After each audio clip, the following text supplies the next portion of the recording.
The train has left the station and has arrived at the Joy Reid Show. Hey, everybody, welcome to the Joy Reid Show. TGIF. We were bigging up the early readers, the early adopters who jump in early into the chat. But also everyone who's coming in. We know that the Lemon readers will be here shortly. They're popping on over from their Lemonhead world. We appreciate everybody that's watching, whether it's on YouTube, on Substack. We love our stackers. Big up to our mighty Twitch army, 509 people strong. It is small but mighty, our little Twitch mini army, but they're super chill. We love them. Big up to those who are listening on most people listening on Facebook. Hello, our Facebook fam. Hello to you guys. Big ups to you guys as well as those of you who are on LinkedIn who still don't have a name. What is happening here? We got to get the name for the LinkedIn people because we love and appreciate them as well. So today is very packed. We got a lot happening. I will remind you guys that it's dwindling, but there's still a small number of tickets left if you are want to go to that live show featuring the hilarious Godfrey. If you want to go to that, you're kind of running out of ticket space. I've had a lot of people reach out saying they want to go, but it's kind of running out of space. But if you can still get a few more tickets, there's a little bit left. So if you want to go, please jump on that as soon as you can. Go to live.thejoyreidshow.com if you want to get in on that. Let's get right into our topic. So surprise, surprise, surprise, surprise. Elon Musk, it turns out, blatantly used race, gender, and other protected characteristics to execute the largest mass termination of federal grants in the history of the National Endowment for the Humanities. A federal judge ruled on Thursday. That, according to ABC News. Wait, hold on a second. Not a fake agency led by this guy. No way. No way. No, not possible. Not him. Not the guy who did the up-arm. Can't be, right? By the way, that clip was from January 20, 2025 at a rally celebrating the second inauguration of Donald J. Trump. I mean, Elon Musk invested more than $200 million jamming back into the White House, including dangling money in front of Pennsylvania voters and maybe some shenanigans with his magic cyber machine. Who knows?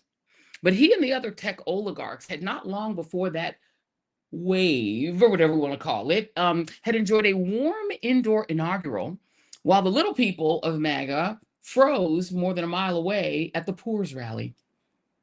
And we should have taken that gesture as a sign, right? Because the system that Elon Musk grew up with, apartheid, the fascist, racist, neo-Nazi style system that ruled South Africa when he and Peter Thiel grew up there, is literally being rolled out rapid fire style right here in America. And of course, remember, we called our version of apartheid Jim Crow.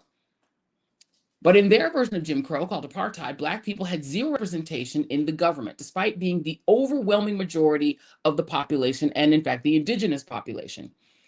Now, in American apartheid, aka Jim Crow, even in states where there were substantial numbers of Black people had no access to the polls.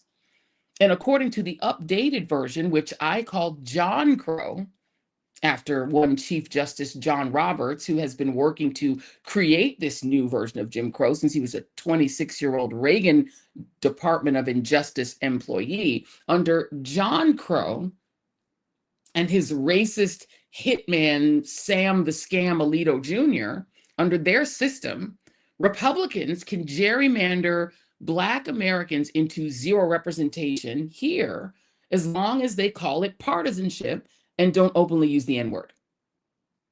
Well, now the Virginia Supreme Court has entered the chat. By a 4-3 vote, the Republicans on that court overturned the redistricting plan that was voted for, I should say, by 3 million Virginians. 4 people overturned the will of 3 million voters. And that gerrymandering plan had been to match the Republicans' energy by redistricting Virginia the same way that Republicans redistricted Texas. And it was a tit for tat. But according to the 4 Republicans on that court, those 3 million voters can basically go to hell, because all the Republicans got to work together in the party of Epstein to make sure that Republicans maintain control of the House and Senate so nobody can stop the grift, right? And the judiciary and these legislators are clearly colluding. That's the latest Substack that I wrote, by the way. If you guys want to check out my Substack at joyreid.com, that is the point of it. If it's not open collusion or illegal collusion, they're really doing a good imitation of colluding. I will say that some of the responses to this gerrymander, basically saying that you can gerrymander in a Republican state. If you're a Republican legislature, you can do it, but Democrats can't do it. Only Republicans apparently are allowed to gerrymander. When Democrats do it, it's unconstitutional. Now, the state, the attorney general of the state, Attorney General Johnson has said this is an outrage, and you can't have 4 people overrule 3 million people, and they're considering their options. Tim Kaine condemned it. But overall, the Democratic Party in Virginia said something like, we respect the decision of the court. I don't know why, because they don't respect the voters of Virginia. It's basically very clear to me, not to mince words, that the Republican Party has said, F the party of Lincoln stuff. We're about to be the neoconfederacy, and F them Black Americans, because you can't pick your own leaders. You cannot pick your own members of Congress at all. At this point, the Republican Party is literally waging war on Black Americans.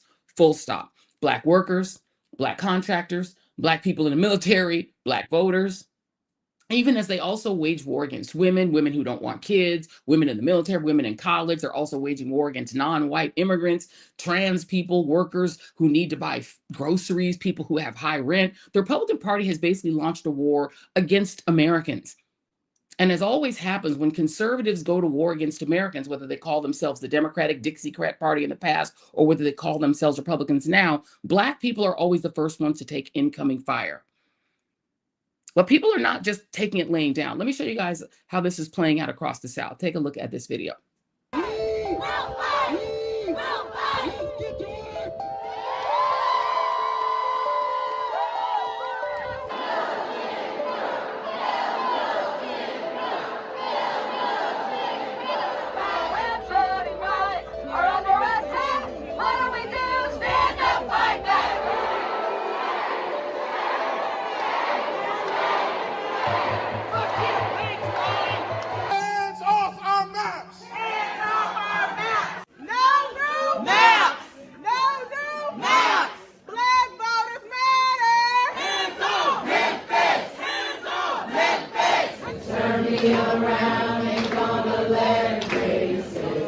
Turn me around, turn me around. Memphis, there's no denying that. Let my feet down buried in my grave. Trying to take my vote away. I'm gonna tell them not today. I'm gonna lift my voice, lift my feet down buried in my grave. Meanwhile, inside of the state of Tennessee, State Representative Justin Jones literally burned a Confederate flag to make the point that if they think the South is going to rise again, his answer to them, if you show this, Jason, was, yeah, we're going to burn your Confederate flag. I love this moment. State Representative Justin Jones literally taking it directly to them, burning their flag and then stomping on it as the Confederates he unfortunately has to serve with in the state House walked on by, ducking under their burning flag. Meanwhile, State Representative Justin J. Pearson, who happens to be running for the Memphis congressional seat that the modern-day Confederates in the Tennessee legislature voted to eliminate by chopping it into 3 pieces, faced both the neo-Confederates and out-of-town law enforcement that they brought in to intimidate the resistance. Take a look at this.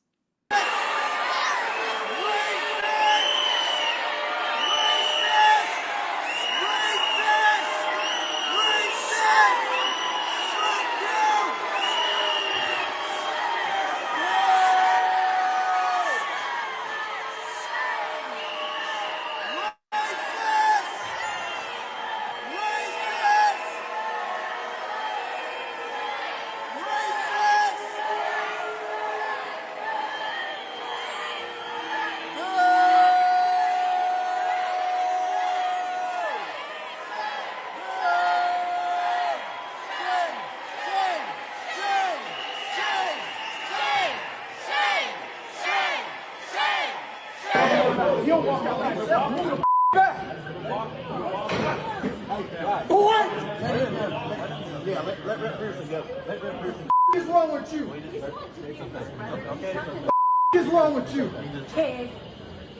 You stupid mother.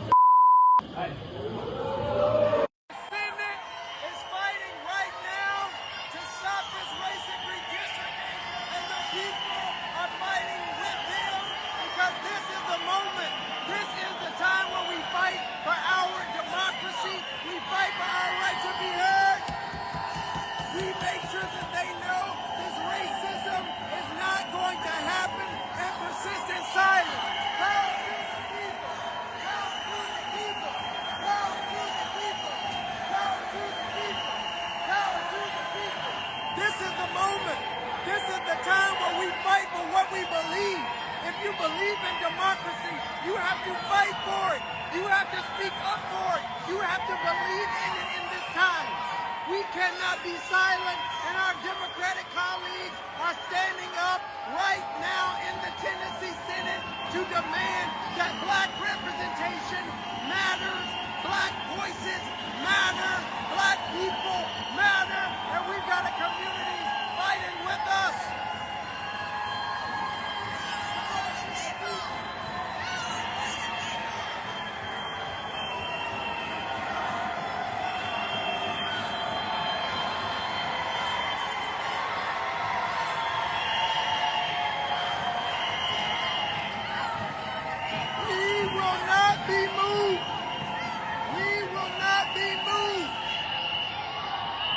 And joining me now is State Representative Justin Pearson. He's joining me from Memphis, where he is meeting with members of the Tennessee Immigrant and Refugee Rights Coalition.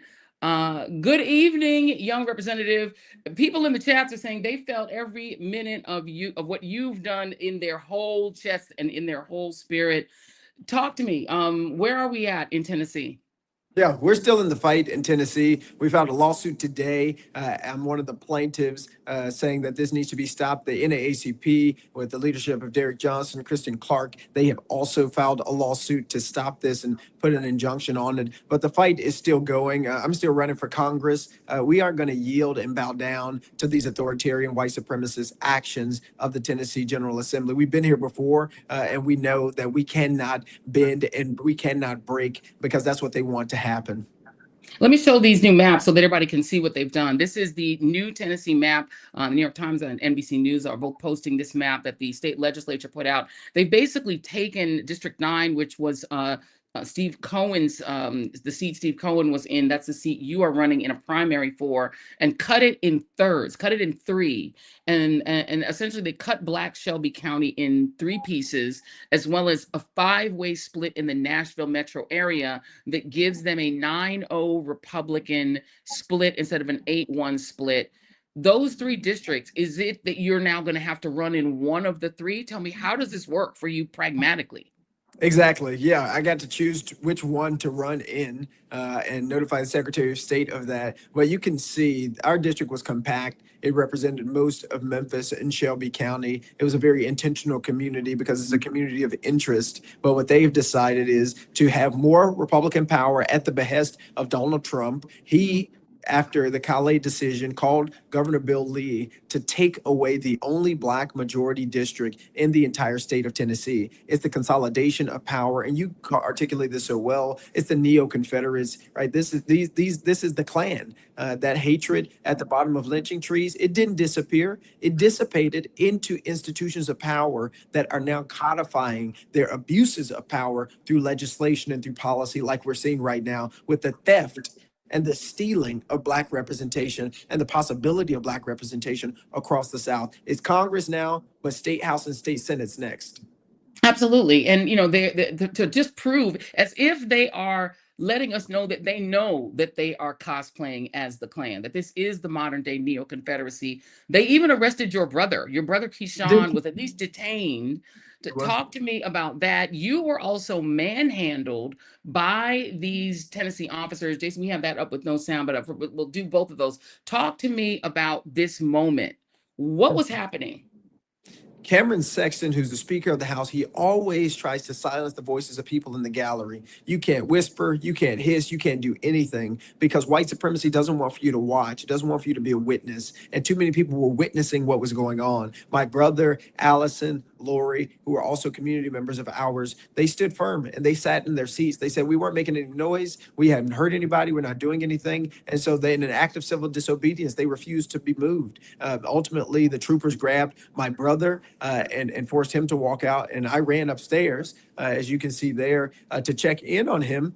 And one of the officers, troopers I have known for 3 years, and he ultimately told them, let Representative Pearson go, and it's okay. They can walk down. They can walk down because he was going to be detained, and they were going to do what they're going to do. But one of them just refused. He just continued to grab me, continued to grab my brother, and that's where we got into a really intense altercation because Black folks' interactions with law enforcement, particularly in these heightened moments, don't typically end well. But the reality is they're trying to abuse their power over us, trying to continue to lord over us, whether it be legislatively or quite literally with grabbing our bodies and controlling our bodies. And I'm a state representative, and my brother, he knows how to walk down a set of steps without being carried by some state troopers. And I wanted his dignity to be respected. And the supervisor agreed, but one of these troopers just refused to listen. Are these local officers? Because you would think that local sheriffs would know who the state representatives are.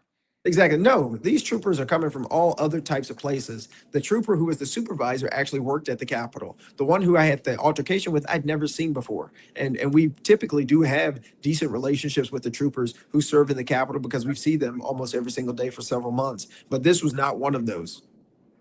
You all were expelled before they attempted to steal the seats of yourself, of Justin Johnson, as well as Gloria Johnson, as well, Justin Jones and Gloria Johnson. And I was listening to one of the white members, one of the neo-Confederate members, threatening to sanction you all again. Do you expect that to happen? I don't care if they do. I mean, do it.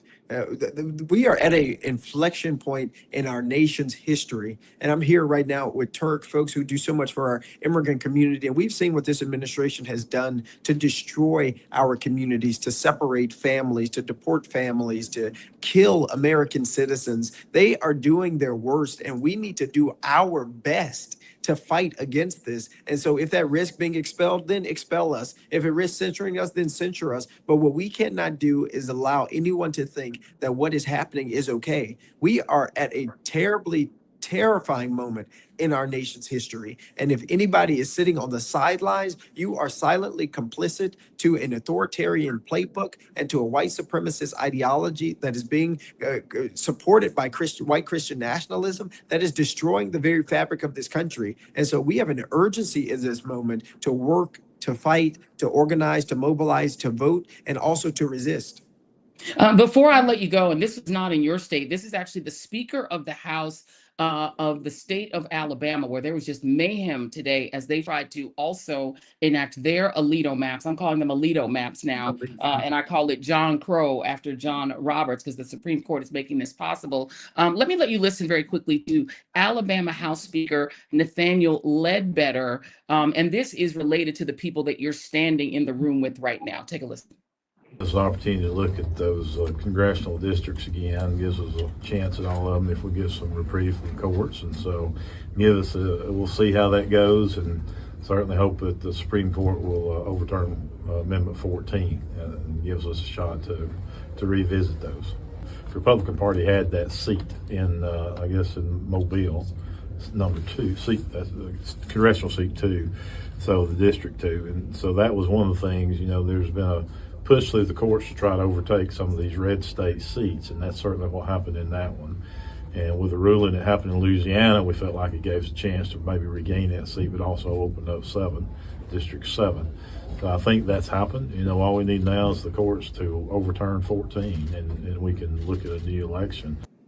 He said it not once but twice, overturn Amendment 14. That's the 14th Amendment, which allows immigrants in this country to have birthright citizenship. That's definitely going to impact the people you're in the room with right now. And it's the only reason you and I are citizens at all, because African Americans were not considered citizens until the 14th Amendment. Due process, also 14th Amendment. What do you make of an Alabama Speaker of the House just admitting they want to get rid of the 14th Amendment? Because they're not hiding who they are, and we need to see them for exactly who they are. They are their Klancestors' wildest dreams. They are seeking to fulfill an ideology that we have been fighting against for a very, very, very long time. In Alabama, Mississippi is trying to do a similar thing, and they're going to the old Capitol, where the last time they were there, they were taking away Black people's rights in a similar way of citizenship and trying to deprive us of our dignity. So to see this lawmaker saying that, we need to recognize that, again, the racism and the hatred of the lynching tree did not disappear. It dissipated. And now those same folks, descendants,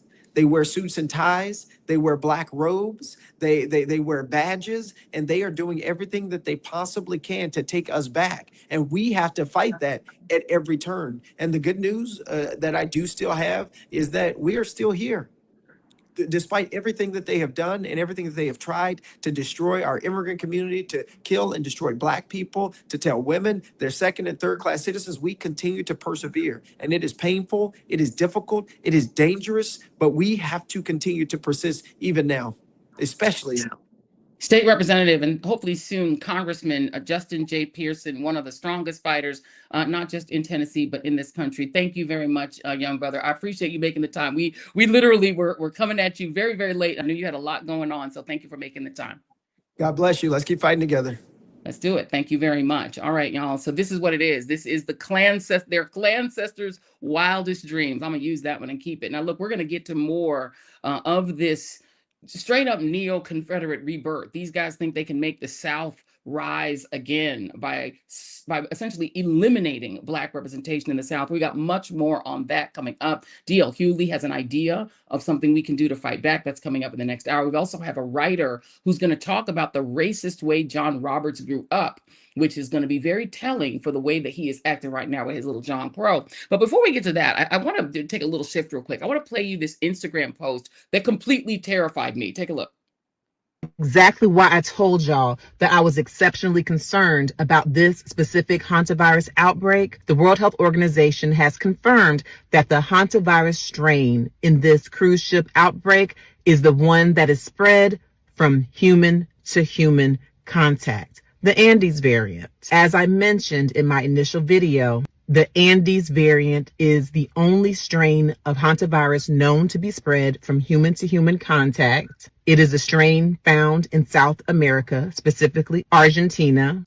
This cruise ship departed from South America, specifically Argentina. The Andes variant typically only spreads from human to human when there is prolonged close contact. On a cruise ship, you have prolonged close contact.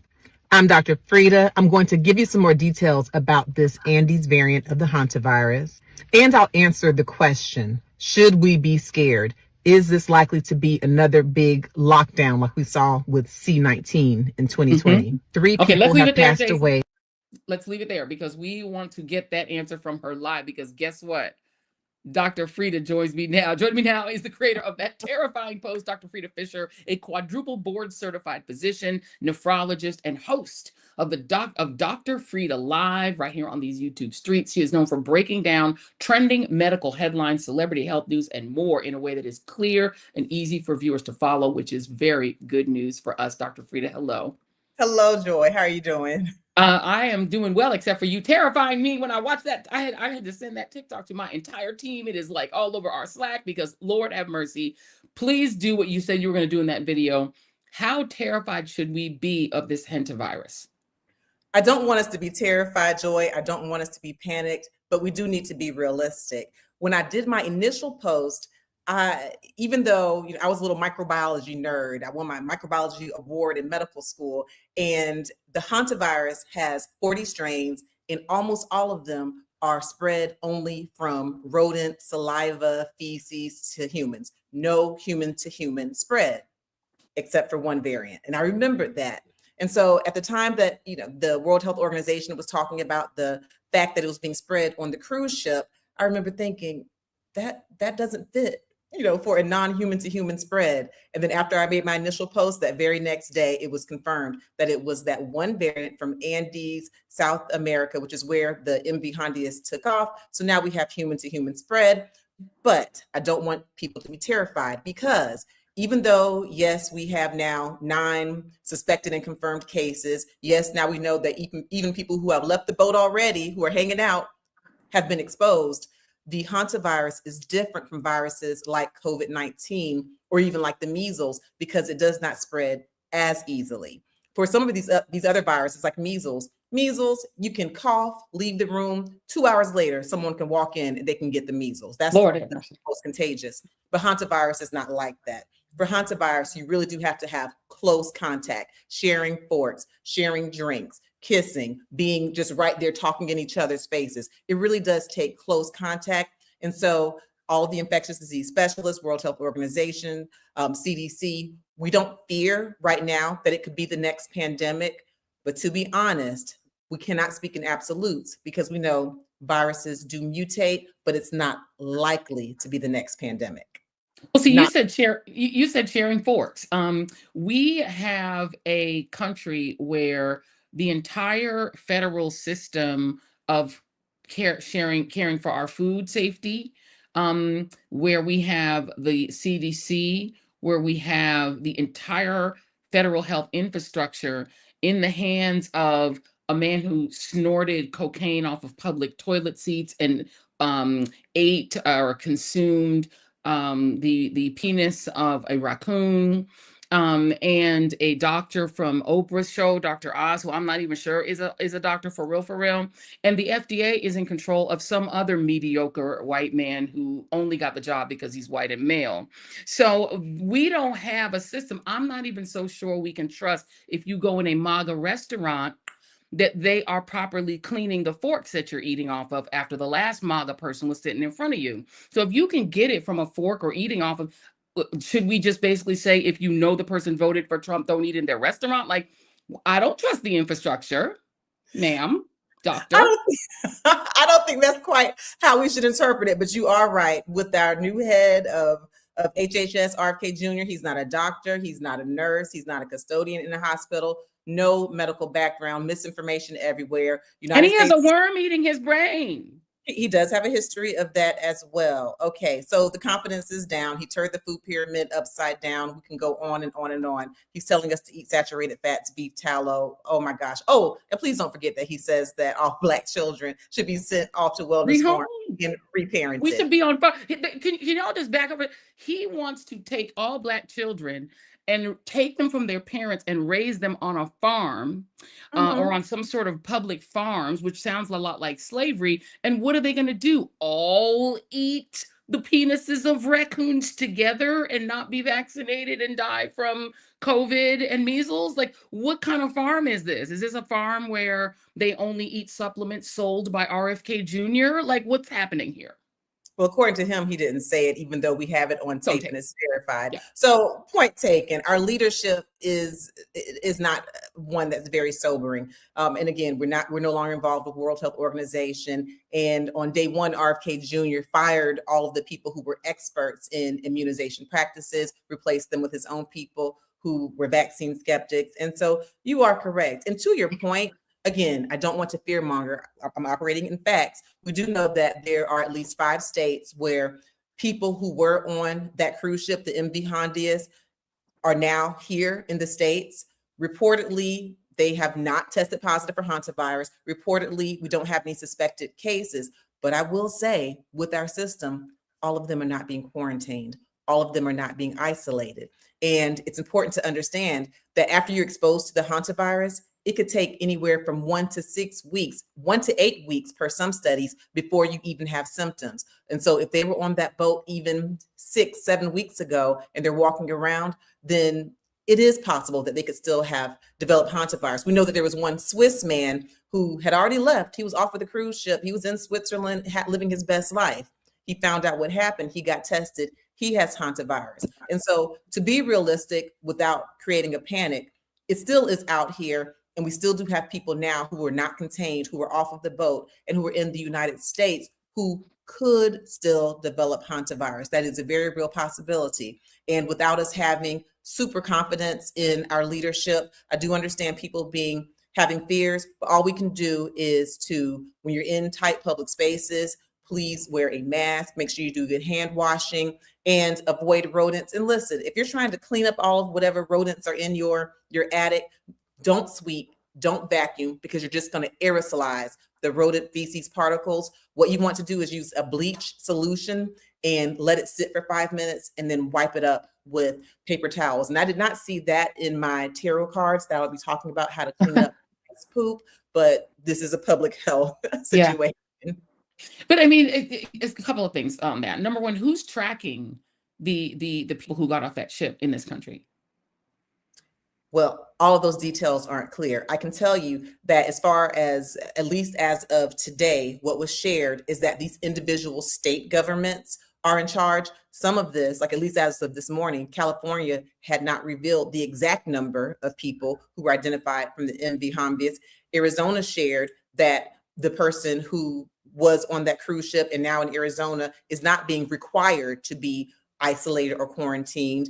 And then even though there's a recommendation, we have 2 here in Georgia where I am, there's not one single force that is making sure that they're being tracked. And that goes to your point about a bit of a disarray in our leadership. I will say that it's been reported that the CDC asked for the 17 or 18 passengers who still are on that cruise ship.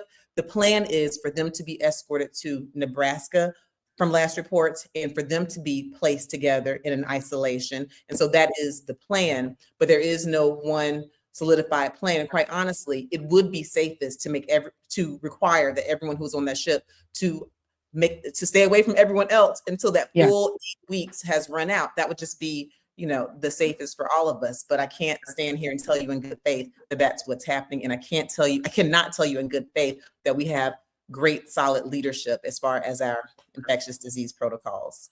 Right, and not just infectious disease protocols at the federal level. If these people got off of a cruise ship with Hantavirus in Florida, the governor is called Ron DeSantis, who's Surgeon General, doesn't believe in germ theory and goes unmasked in front of cancer patients, even during COVID. If they land in Nebraska, that's a Republican-run state. If they're in Georgia, also a Republican-run state that has a 6-week abortion ban and where Black women are disproportionately dying in childbirth because they can't get abortion care. Texas, same way. If they land in Texas, that's a state that is essentially in the 19th century when it comes to healthcare and has almost no doctors left because they're all leaving. So the other concern is not just at the federal level, at the state level. If you live in a red state, if you're in Mississippi, if you're in Tennessee, if you're in Alabama, I don't know how you survive if a hantavirus outbreak takes place in your state, because your state governor will not do mandates. After COVID, they will not do any kind of mandated protocols. They won't do masks. They won't do anything except pray to Donald Trump, I guess. And I guess, we're talking about like comparing COVID to hantavirus. At least with COVID, for a while, we did have mask mandates until people started saying, my body, my choice for masks, yet they take away choices for women and their reproductive rights. Make sense. And with COVID, the chance of passing away from it, at least it had a lower percentage. With this hantavirus, it's at least 40% for this Andes strain, and even up to 50%. You have a 50% chance of passing away. No treatment, no cure. And you can think about it, administrations in the past very likely would have been actively working to come up with a vaccine. There's no globally approved vaccine for hantavirus. And if I were a betting woman, I'd bet that your good old RFK Jr. is not exactly planning to come up with a vaccine. And so I hate to be gloom and doom, but every point that you raise is so crystal clear, so valid. And so all we can do is what we can do. For me, I share the evidence-based medical information, and I make sure that I don't allow my viewers to be in a la-la land. No, I don't believe it'll be the next pandemic for the reasons I described, but I cannot sit here and promise that this virus won't mutate. And I can promise that our administration at this point is not giving us the protection that we deserve. Right. Because ideologically they're opposed. I mean, what RFK Jr. thought we should have done with COVID was do natural immunity, meaning it's the same thing he seems to believe about measles. Let as many people as possible get it so that your body will develop natural antibodies. Would that work with hantavirus? Well, if you survive, But if you roll the dice, or I'm sorry, don't even roll the dice, flip a coin, and if your coin lands on the side where you pass away, if you're with the 30 to 50% of the people who pass away, then no, it won't work. And it's very interesting because my grandma always told me, watch what people do, don't listen to what people say. Reportedly, RFK Jr. and his family, they've gotten vaccines. I know his sister has shared that. And we see, you know, our leader, Donald Trump, who sits there and allows his people to be anti-vax, oh, protect your body. But when we see his annual exams, and, you know, apparently he has several annual exams, we see that he's had his COVID vaccine, he's had his flu vaccine. And, you know, even back when the vaccines for COVID were being available, you would see places where you have Section 8 and predominantly low income communities, everybody from Buckhead, Beverly Hills, all the high income people would be there. And so while RFK Jr. has these theories about only the strongest surviving, I'd be very curious to see what his record is. Watch what people do and not what they say. These folks are getting back. Oh, and if they can finish that bunker that we're going to pay for as the American people, they'll all be in the White House bunker under the ballroom while everyone else is dying of hantavirus. What should we do if we're traveling, in assuming that not all of the airlines shut down like Spirit Airlines and we still are able to use international travel or national travel? I mean, whenever I ride Amtrak or travel in any way, I mean, people are on these trains and planes power sneezing, like power coughing I mean, they're sneezing with authority, not covering their mouths, no masks, power sneeze. What do we do other than wearing a mask? Does that even protect you? Should we double mask? Like, what should we do? Not power sneezing. You know what? Power sneezing. From Klancestors to John Crow. That's like when you sneeze with an exclamation point. That's like when you sneeze because you want everyone to catch what you have. That's what they're doing on Amtrak and on these planes. It's true. It's true. The masks do help, especially the N95s, KN95s. So I would definitely wear a mask when you're in close quarters in an airplane, on a train, sitting next to that person who looks like they might have something, even if they look like they don't have anything. Take your little if they have a MAGA hat on, I promise you, put a mask, double mask, because when they sneeze, Papi and Mommy Chulo, they're going to sneeze a cloud at you. And they mean to do it because they don't believe in germs. They don't think it hurts anyone. They're like the old colonial colonizers in the Americas who were like, "Hachu, Native Americans, why are you falling on the ground seeming to die?" Sorry. Oh my God. So the ones you're describing are the ones who really are low income, voting against their own benefits, the ones who really need the SNAP, the ones who really need the Medicaid. That's what you're talking about. But the MAGA in the White House, the billionaires, the ones on yachts we'll never see, oh, those ones are vaccinated. So you're probably going to see with them. But just using just regular common sense, because that's all we can do. So wearing a mask, KN95, and go online, order your mask, making sure you take hand sanitizer, have your little bleach wipes to wipe down certain surfaces like the seatbelt buckle on an airplane and on the arm, just in making sure you, each time you get ready to eat something, just kind of put your little mask down, slip it in your mouth, put it back up. And that's really all that you can do. When you cover your mouth, use the elbow, that old-fashioned dab they used to say, and make sure you're not sneezing on your hand and then going and shaking people's hands. Don't be afraid to go back to the fist bump. Come on. Doing the lockdown, and making sure that you pay attention to the updates with World Health Organization, and trying to just live in a world where you're not completely paranoid, but where you are careful. Dr. Frita Fisher, I'm going to subscribe to everything that you do because I do love to go into the dark wormholes of fear because I feel like somehow that makes me feel better. I'm not sure why. Please tell us how we can all join you in learning all of the fact-based information that will terrify me and keep me up at night, but I'm going to listen to it anyway. Oh my goodness, you can't look away. So please join me at Dr.Frita on all social media platforms. That's FRIT, as in take care of yourself, A. On YouTube, I'm very excited to say that we're up to over 982,000 subscribers. We're trying to march to 1 million. Every Monday, I have a Dr. Frita Live at noon Eastern Standard Time, where I talk about the latest trending medical headlines and celebrity health news. I'm sure we'll be talking more about this hantavirus. I talk about different celebrities, ones who have had heart transplants. I talked about Gene Hackman's wife back when she had hantavirus. So I always stay up to date on everything that's going on. So joining me every Monday at noon Eastern Standard Time is where you can get your healthy dose of medical here with facts. And please don't listen to Marjorie Taylor Greene. There's no cure for Hantavirus, no ivermectin, no vitamin D, no zinc.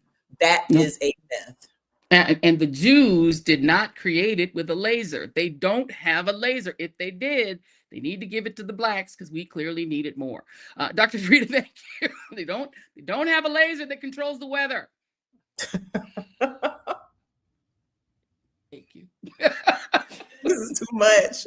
Thank you so much. Bye. Thank you, sis. Appreciate you, y'all. Please support Dr. Frita. Go ahead and get her to 1 million subscribers. We, by the way, would love to get to our 500,000 on our march to 1 million. So go ahead and subscribe to Dr. Frita, please, and make sure that you get her to 1 million. Get us to 500,000. Send it to a friend. Tell a friend. Tell a foe. If you just want to piss them off, go ahead and hit like and subscribe because the algorithm does love it. It's like it eats like and subscribe. It's what they love. But yes, y'all, be careful out there. Okay. So, sorry, what on earth is this? Jason, can you play C1 real quick? Pentagon bureaucracy was doing the same thing for decades. When our warfighters needed more weapons, aircraft, and ships, the Department of Defense allowed contractors to double dip at your expense. But today, President Trump's War Department is flipping this rigged system on its head. We're not tolerating delays in production or cost overruns anymore. We've pushed out the bureaucrats who've made these deals in the past and replaced them with the most talented negotiators in the private sector. A group of businessmen so elite, they've been rightly dubbed Deal Team 6.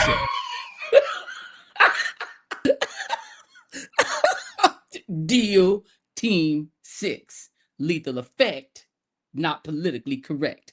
I'm a cartoon standing in front of an illustration, and I am also your Department of War. But baby, what's wrong? Secretary of War Crimes, lame video about the Deal Team 6 is designed to distract from the war disaster in Iran, which has destroyed more of our military infrastructure than your government is telling you. While Iranians and U.S. warships are now shooting at each other, despite Donald Trump claiming that hostilities between the U.S. and Iran are, quote, terminated. It makes no sense. So why aren't oil prices coming down if they're terminated? Why is Spirit Airlines still DOA? And, sorry, if you're saving so much money, Drunky Pete, why do you need $1.5 trillion for your new Pentagon budget? And why are you still lying and saying it's the Department of War? I think more relevant is this video of Whiskey Pete getting owned by New York Congressman Pat Ryan. Let's play that. Recognize the gentleman from New York, Mr. Ryan. Thank you, Mr. Chairman. Head wounds, heavy bleeding, and then just shrapnel all over. So folks are bleeding from their abdomen, bleeding from arms, bleeding from legs. Secretary Hegseth, do you know who said that? I'm not sure I do. It was one of our soldiers describing the devastating Iranian drone strike at Port Shuaibah, March 1st in Kuwait. As you know, 6 of our soldiers killed, over 30 wounded. Secretary, do you know the range of the Shahed 136 one-way attack drone, approximately? It depends on the variant, but it's got serious distance. Several hundred miles. Mm-hmm. Do you know how far Port Shuaibah is from Iran? There's a reason why we took extreme measures of force protection, because we understood the proximity challenges. Mr. Chair, I'm going to reclaim my time. It's well under 100 miles. Before the war started, there was clear intelligence that Shuaibah was high on Iran's target list. Internal analysis had said the site was indefensible from aerial attack and should not be used. Yet you sent our soldiers from the 103rd Sustainment Command there anyway. Is that true or false? True or false? Straightforward question. Are you going to give me a chance to answer or just play gotcha? Did you send them there or not? We took proactive measures from the beginning yes to ensure force protection and defensive posture were maximized across the theater. Let's talk about what defenses they had. Prior to the attack, officers on the ground knew our troops were vulnerable. In fact, they requested additional force protection. Did they receive it? Wherever humanly possible, force protection and counter UAS was always made available. They did not. In fact, when asked to describe the base's defense, one survivor who's come forward from the unit said, quote, I I would put it in the none category. From a drone defense capability, none. None. No defenses for the troops that they've sent to Iran for no reason that they can articulate at all. Joining me now is peace activist Susan Schnall of Veterans for Peace. She's been active in peace social justice movements for more than 50 years. She was an active duty Navy nurse during the Vietnam War, and in 1969 was court-martialed for dropping anti-war flyers over military bases in the San Francisco Bay Area and wearing her uniform in the GI and Veterans March for Peace demonstration in San Francisco. She's the only woman officer to ever be court-martialed for anti-war activities during the conflict in Southeast Asia. It's great to meet you, Susan Schnall. Thank you so much, Joy, and it's wonderful to meet you. Let's talk about this. It appears that this war, which is killed an unknown number of U.S. troops and an unknown number of Iranians, including, we do know 161 little girls that were bombed in a school, but we don't know how many Americans have died. We do know they're eating crap food and that they have no force protection. What do you make of that as a veteran? As a veteran and as a member of Veterans for Peace, I should start by saying we are an organization of veterans that have been to war and seen what war does, and we are against wars. And I know our focus today is on Iran, but we also need to talk about all the other countries in the world where the United States has military forces. I don't think it's well known to the American people that, in fact, we have over 350 bases across the world, that we have troops that are right now in Venezuela. That seems to be another focus that we're taking a look at, killing people in fishing boats who are out on the waters, that we also are involved in the Sudan, that we are involved in many, many areas across the world, and that we have bases in countries that are supposed to be neutral countries because we want to send our troops and our armaments across countries and through countries like Ireland. So again, getting back to the concern that we have of Iran, it is a major focus right now. And it's obvious to me that one of the reasons that the president is talking about peace and that Hegseth is talking about peace is that they are trying to avoid the requirement that Congress, in fact, has a mandate to declare war when it is longer than 30 days. So all that we have heard lately is, yes, there's peace, there's active firing going on, there are people being killed, and it's more and more of the lies, and I have to say this, of the bone spur man who avoided military, entering into the military because he was so afraid, and now he is sending our troops all over the world, and they're put in harm's way, and it's for the benefit of those corporate interests that are making a fortune out of sending arms to Israel and sending arms to anybody that will pay for them. And I would say again that what we are doing, what the president is doing, is illegal because Congress is supposed to have a role both in the declaration of war, in the action of war, and in the amount of military supplies that are sold to countries like Israel to decimate and commit genocide in Gaza. So you've said so much. Yeah, no, you've said so much, and I want to unpack a few of them because you made so many brilliant points here. On the point of our presence around the world militarily, that is why our troops are dying. Most of our troops that have died as a result of this Iran war have not, as we to our knowledge, died fighting Iranians. They've died because they are based in these bases in UAE or in Kuwait. All of these places that accepted our presence in these military bases, they're now getting bombed by Iran. That's what Iran is bombing in our friendly countries. That presence, as a military veteran, do you have any idea, like, what's the purpose of that presence? Who are we protecting by having bases in UAE? Are we just protecting oil? And money interests, and I would say it's also to the benefit of the corporate arms industry that is making a fortune. It's extraordinary. If you go to look at any of the TV business stations and you have the armament people on, they will tell you that within a week, within 2 weeks, they can get the fastest drones, they can get the best killing machine into another country, and that's why you should invest in those corporate killing machines. It's just extraordinary. And Joy, you mentioned we are all over the world, killing people all over the world. I don't see that we have any Iranians in this country that are coming to the United States. I don't see any Air Force that's coming over or drones. But we, the United States, is the largest killing structure in the world. And that should make all of us take a step back and say, what are we doing?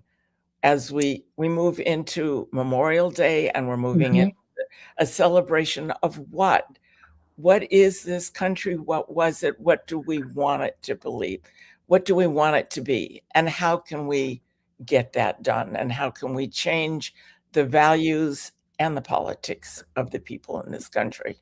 100%. And the second piece that you said that cannot go unremarked upon is that you yourself are a veteran who was punished for being a peace activist during the Vietnam conflict. And yet you, as a woman, the kind of person that Pete Hegseth wants to run out of the military, run out of the Pentagon, expel from military service. You, as a woman, were a Vietnam veteran. You were what he calls a war fighter. And yet Donald Trump, the commander-in-chief, was a full-on physical coward whose family got him out of service in Vietnam, who refused to serve his country at the time that he and in your generation were serving. He did not. What do you make of the fact that he seems so gleeful about now using the military like a toy where he can just bomb anywhere he wants, and he seems to deeply enjoy the idea of killing, but not killing himself because he's a coward, but having the military that he now controls just kill fishermen, kill Iranian children, kill Palestinians, kill Lebanese people in their own apartment buildings, etc.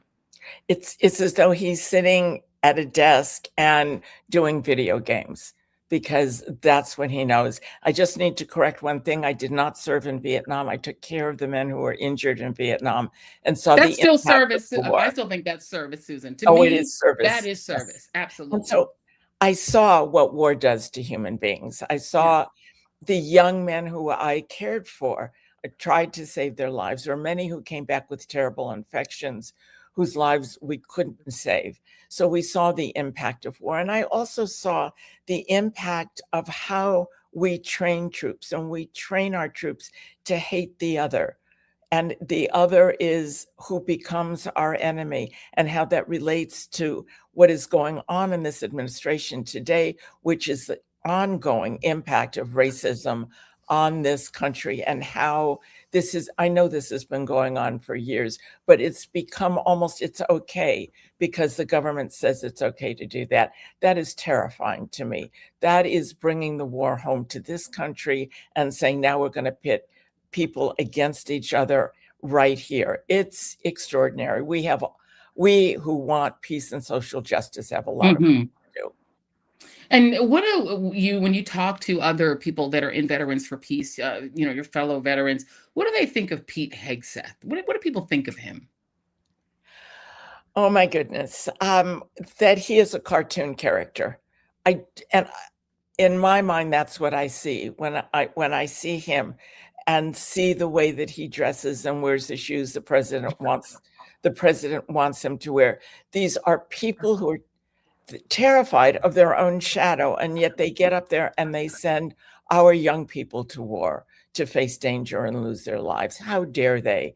So just along with that, I just would like to mention that Veterans for Peace has put billboards up near. Oh, can we show those? Yes, let's show the billboards. Can we show them? Could. Yes, we've got them.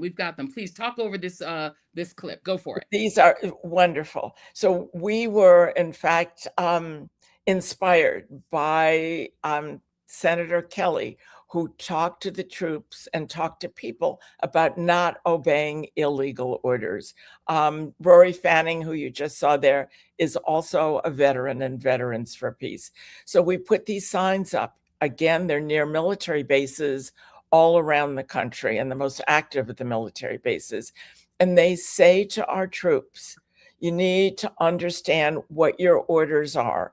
And if you identify those orders are illegal, you have the right and the responsibility to refuse them. And important to understand that those orders are not just the direct orders that you get from your commanding officer. They are also orders that might be related to illegal wars. And we feel in Veterans for Peace that these illegal wars that we are perpetrating all over the world, in fact, are illegal. And therefore, the orders that the troops receive are illegal. Important to think about all of that. So our signs are set up to say, we are veterans, we have been to war, we know what war does, and we're saying you need to think before you go out there and participate in these illegal wars and illegal actions. I love that. Exit question to you, Susan. The new rules from the Trump regime are that every 18-year-old male will automatically be registered for the draft. They won't be able to do it proactively. It's going to be automatic. And they've included in that undocumented citizens, people who are undocumented people who they are actively persecuting and attacking, but they're still willing to make them cannon fodder. What do you make of this change? It's extraordinary and important to understand that, in fact, Congress voted for this change in the Selective Service. It used to be that when young men reached the age of 18, they would have to sign up. It's, as you mentioned, Joy, that's no longer true. Now they're automatically enrolled. And my understanding is that with what DOJ has done, with all of these databases, that in fact now there's the identification of immigrants in this country. And I think it's so important for people watching your show to understand that our immigrants, and they are immigrants, they are not aliens, they are human beings, participate in this country, in the workforce in this country. That's why there is information about them that is available nationally. So they are participating in this society and putting money into this government. So we need to understand exactly who they are. That database, as you mentioned, will now be available to Selective Service, and they will automatically be then could be put into the draft. We also have a project called Deported Veterans, and we are actively involved in working with veterans who have been deported over the past 40 years to bring them back and to work with people to be able, if you've served this country in war, you have a right to be able to come back into this country. So for all of those reasons, important to educate the American people about what is being done in their name and get the information out there. And that's what we're hoping to do with our billboards. Susan Schnall, legend. Thank you so much. I appreciate you. It is wonderful to be your sister in the struggle. I appreciate you so much. Thank you for being here. And thank you to Veterans for Peace. We appreciate y'all. Thank you so much, Joy. It's a pleasure to work with you and to meet with you. All right, let's roll. Thank you very much. Susan Schnall, legend. I appreciate her so much. And what they're doing is super important. Thank you all for tuning in for that. And I love all the love that Susan was getting in the chat. Hopefully she felt the love coming across the internet airwaves. I want to really quickly thank another entity that is making it possible for us to be here and bring you all of this great content. Independent media is really the only place you're going to get an interview with Susan Schnall. We're going to bring you Dr. Frita, who's going to tell you the God's honest, terrifying truth about this hantavirus. And we're going to immediately make sure that we reach out when Justin Pearson is on the front lines of this battle in Tennessee. He's going to be on here on this independent media network. So we really hope that you guys will continue to support it, that you'll hit like and subscribe. You'll keep commenting because that's also great for us. We just want to hear from you and know what you think. We also want to thank our advertisers because it's really important to thank them as well. And the Joy Reid Show is brought to you by one of our great advertisers, Hexclad. If you want the performance of stainless steel, the versatility of cast iron, and the convenience of non-stick, then you want Hexclad. Yes, one thing that I really truly hate about cookware, I don't know if you guys hate this as well, is trying to scrape an old pot clean and like making your arms sore scrubbing, right? To try to get it looking like new again after you've cooked with it a few times or a few hundred times. And you know, we all inherit those pots from grandma or from our moms, and they're old and you're trying to like scrape because they get stuff stuck on them. Absolutely hate that, which is one of the reasons that I'm obsessed with XClad. XClad combines the performance of stainless steel with the convenience of non-stick, so you do not have to choose. You get incredible heat control, a proper sear, and easy cleanup every time. No more food sticking, burning, or scrubbing forever after dinner. It is non-stick, and non-stick wears out fast if you just do the normal one and scratches so easily. Stainless steel performs really beautifully, but cleanup can be a nightmare. HexClad gives you both performance and convenience. They are literally the best pans that I've ever used and that you will ever use. They're dishwasher safe and super easy to just wipe clean. They're oven safe up to 900 degrees Fahrenheit. And they've got stay cool stainless steel handles, so you're not like grabbing a scorching hot pan handle every time that you cook. Even if you have African hands, you don't want to burn them. With over 1 million customers and over 50,000 5-star reviews, the secret is out. There is a reason that Gordon Ramsay uses HexClad at home and in his restaurants, and you know he's the toughest critic on the planet. He will yell at you.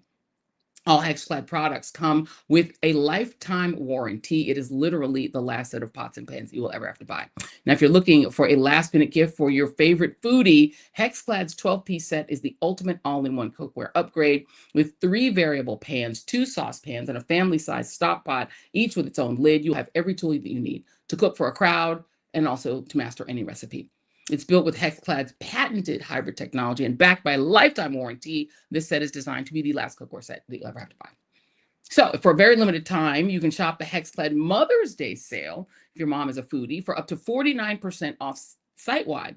And you can score big savings on their best-selling sets at hexclad.com/joy. That's HEXCLAD.com/joy. You can support our show and check them out at hexclad.com/joy. And after you purchase, please be sure to let them know that we sent you, that the Joy Reid Show sent you, so that they'll know that you come with us. Celebrate Mother's Day with cookware that is as exceptional as she is with HexClad. Thank you for supporting us, HexClad. I want to welcome you guys to hour 2, right on time, of the Joy Reid Show. Do be sure to hit that like and subscribe button. Again, if you've bought merch, please go ahead and tag us. Tag me at Joyanne Reid. You can tag the show at Joy Reid Show on IG. You can also do the hashtag wearing joy if you bought some cute stuff. If you have, or readers, always good to tag readers so we know you're out there.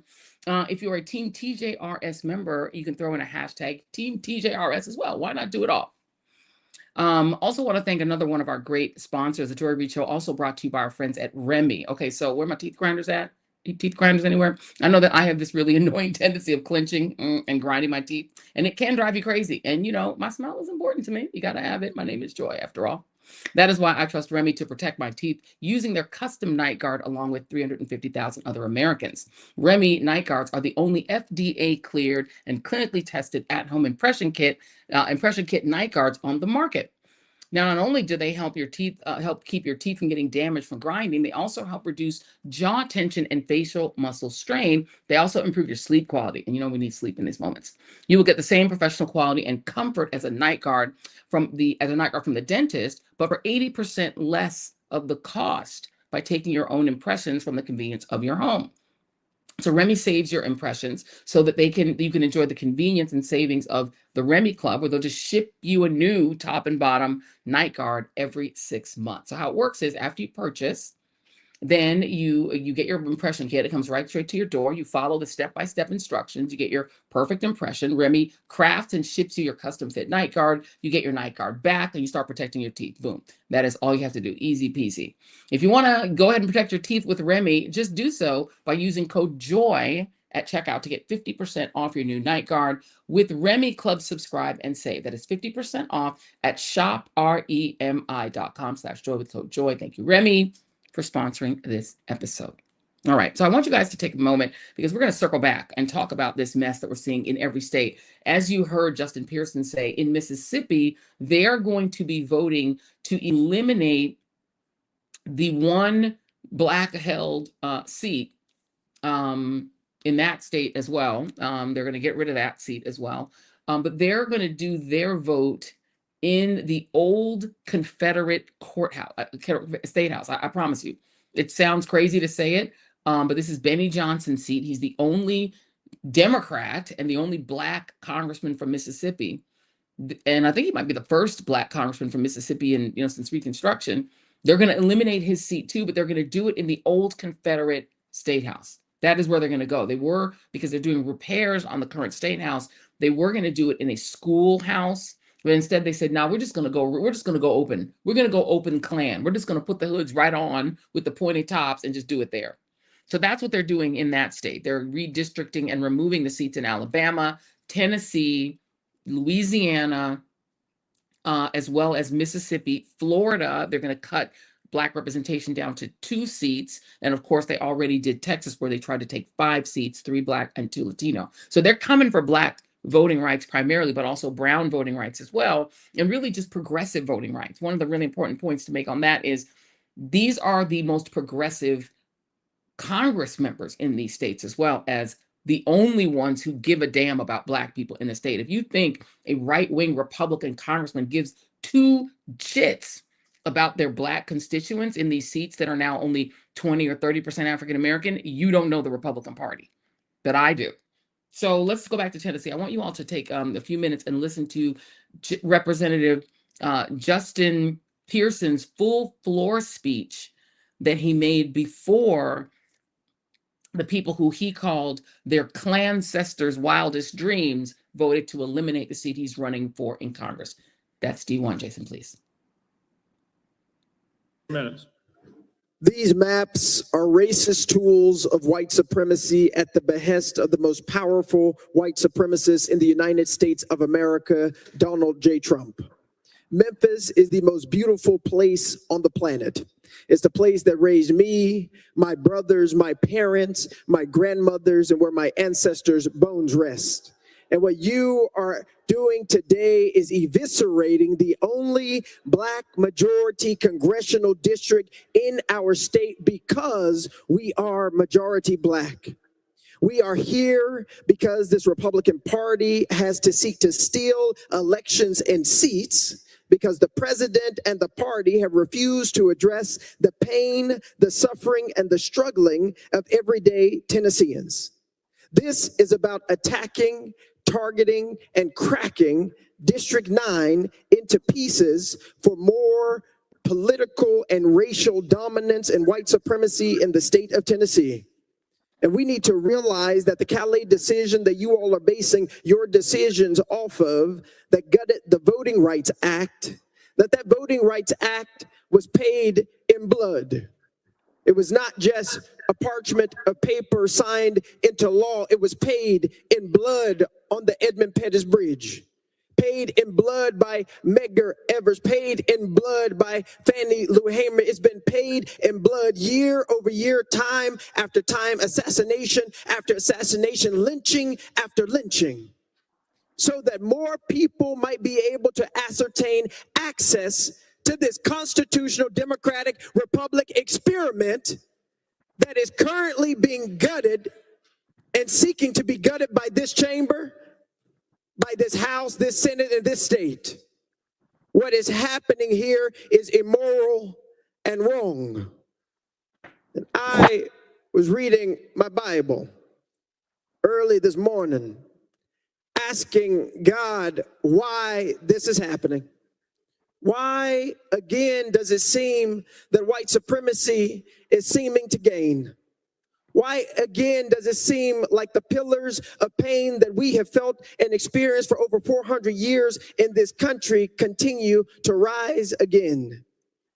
And whispered in the words of this Bible and in the words of those ancestors that have gone before us is just these simple words: we're still here.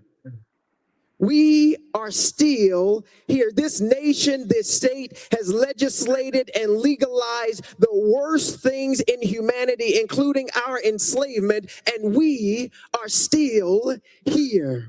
Right in this country where, as one Black woman said, your Klancestors enslaved us, denied us of our rights, called us 3/5 of a person, and yet we are still here. You put us on cotton plantations and tobacco plantations. You denied our human rights and our right to exist as children of God, and we are still here.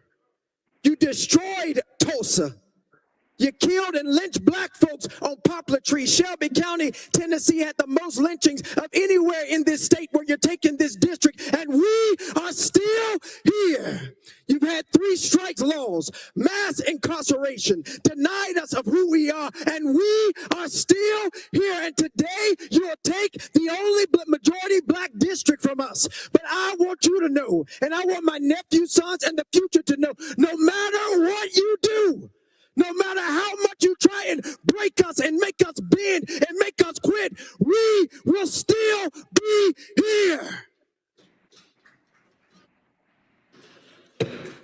Leader Camper, you recognize. And can you tell that his father is a preacher? First of all, we need that energy in the United States Congress. Let's just be clear. We need that energy in the United States Congress. And so that's why we put that link up if you guys care to support Justin Pearson, who is running. And he said he's going to look at those 3 new seats that they have carved out of the sole Memphis seat that Stephen Cohen, who is not black, he is a white gentleman who is the congressman that the black majority in that Memphis district elected. They've eliminated his seat. Again, it doesn't mean if it's a black majority seat that black folks are only going to elect black people, because we actually don't get down like that. It means that this is the choice of that majority black district. And now they were going to have a choice whether to keep Representative Cohen or shift to Representative Justin Pearson. But no, the Klancestors spoke through the current Confederate majority in Tennessee and said, nah, you don't get to choose. We're going to choose. We're going to choose a right-wing Republican who is going to rule all of you. And there's really no way, it's no wonder, honestly, that Republicans felt so confident about silencing 16% of the voters in the state of Tennessee. They have the Confederate Yankees on the Supreme Court on their side, including Chief Justice John Crow Roberts, about whom journalists David Daley and Lisa Graves wrote the following for Slate this week. And I'm going to quote their article. I'm going to read a little bit of it at length. While John Lewis was beaten in Selma, while Freedom Riders died registering voters in Mississippi, and while President Lyndon Johnson muscled the Voting Rights Act through Congress, the boy who would grow up to eviscerate it rode bikes through tree-lined streets, steps from the shore, and was cosseted in private schools in a town built for white residents only.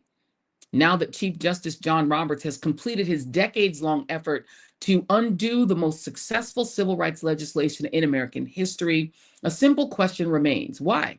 Is he a racist? What would lead a privileged graduate of Harvard College and Harvard Law School to dedicate so much of his life's work to rolling back the victories of the civil rights movement? Maybe it's as simple as this. Roberts was raised in the 1960s amid lily-white affluence in a tiny Indiana beach town where property deeds long forbade selling homes to Black or Jewish people. As a kid, he spent little time around Black people. From childhood to adulthood, he never lived anywhere or close to anyone who compelled him to feel empathy for the reality that experiencing freedom like voting wasn't as easy for some Americans as it was for him. The Chief Justice has seemingly worn blinders for life. Roberts was also a determined striver. For him, an education was always about getting the best job. The combination of isolation and ambition appears to have made him ready to embrace a trendy, revanchist argument in the early 1970s Republican circles. Any effort to combat racial discrimination was itself racial discrimination. The rising legal right wing battled civil rights by conjuring and defending a colorblind, race-neutral constitution, despite the country's continuing struggle against anti-Black racism. It posited an America that never existed in place of the one that does. Now that Chief Justice John Roberts has completed his decades-long effort to undo the most successful civil rights legislation in American history, a simple American question remains, why? Let's go on to this a little bit here. And let me read just a little bit more of it.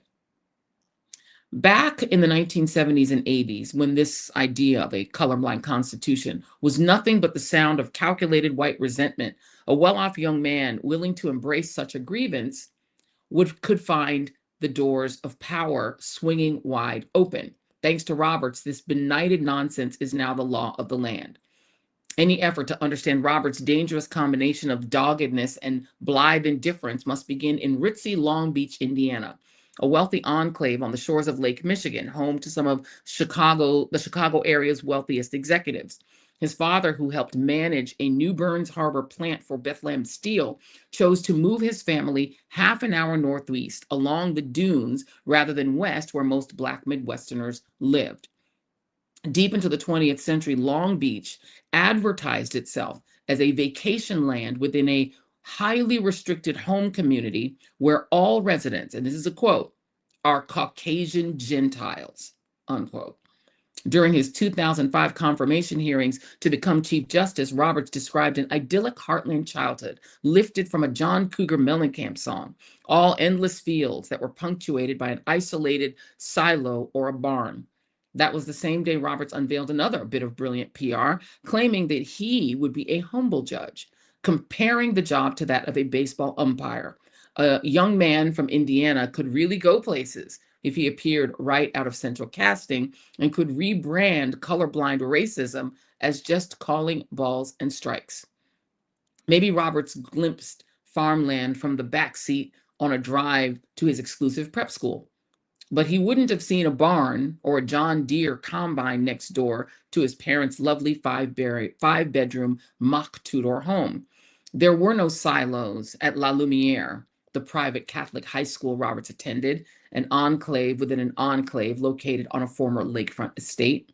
That institution was established in the 1960s, just after the U.S. Supreme Court, under Chief Justice Earl Warren, began insisting on the enforcement of the desegregation mandate of Brown versus the Board of Education. There would be no Black students at La Lumiere until 1970, just 3 years before Roberts graduated. And here's another quote. "No one ever called me the N-word," one Black alum, Paris Barclay, a classmate of Roberts who went on to direct the TV series Sons of Anarchy, told the New York Times. They were a little too sophisticated for that. The writers also tell of one of John Roberts' first jobs, clerking for Chief Justice Rehnquist. This is before he was Chief Justice. And they point out that Rehnquist spent part of his younger career intimidating Black voters. And so now that Roberts has achieved his dream of gutting the Voting Rights Act, he now gets to watch the chaos unfold across the American South, which apparently he has an affection for and believes is being maligned by saying that its practices were racist.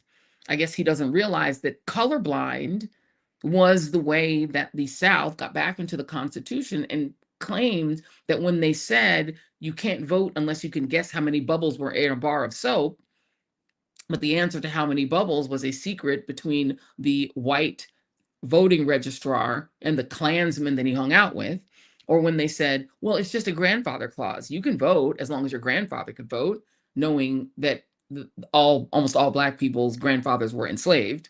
And they're like, well, that's colorblind, though. Anybody who, grandparent wasn't a slave can vote. That's colorblind. That is what colorblind is when you say, it's just a literacy test. If you can read this passage, you can vote. But then you have the passage so obscure and difficult to read, and also whether you read it correctly or not was up to the white Klansman registrar.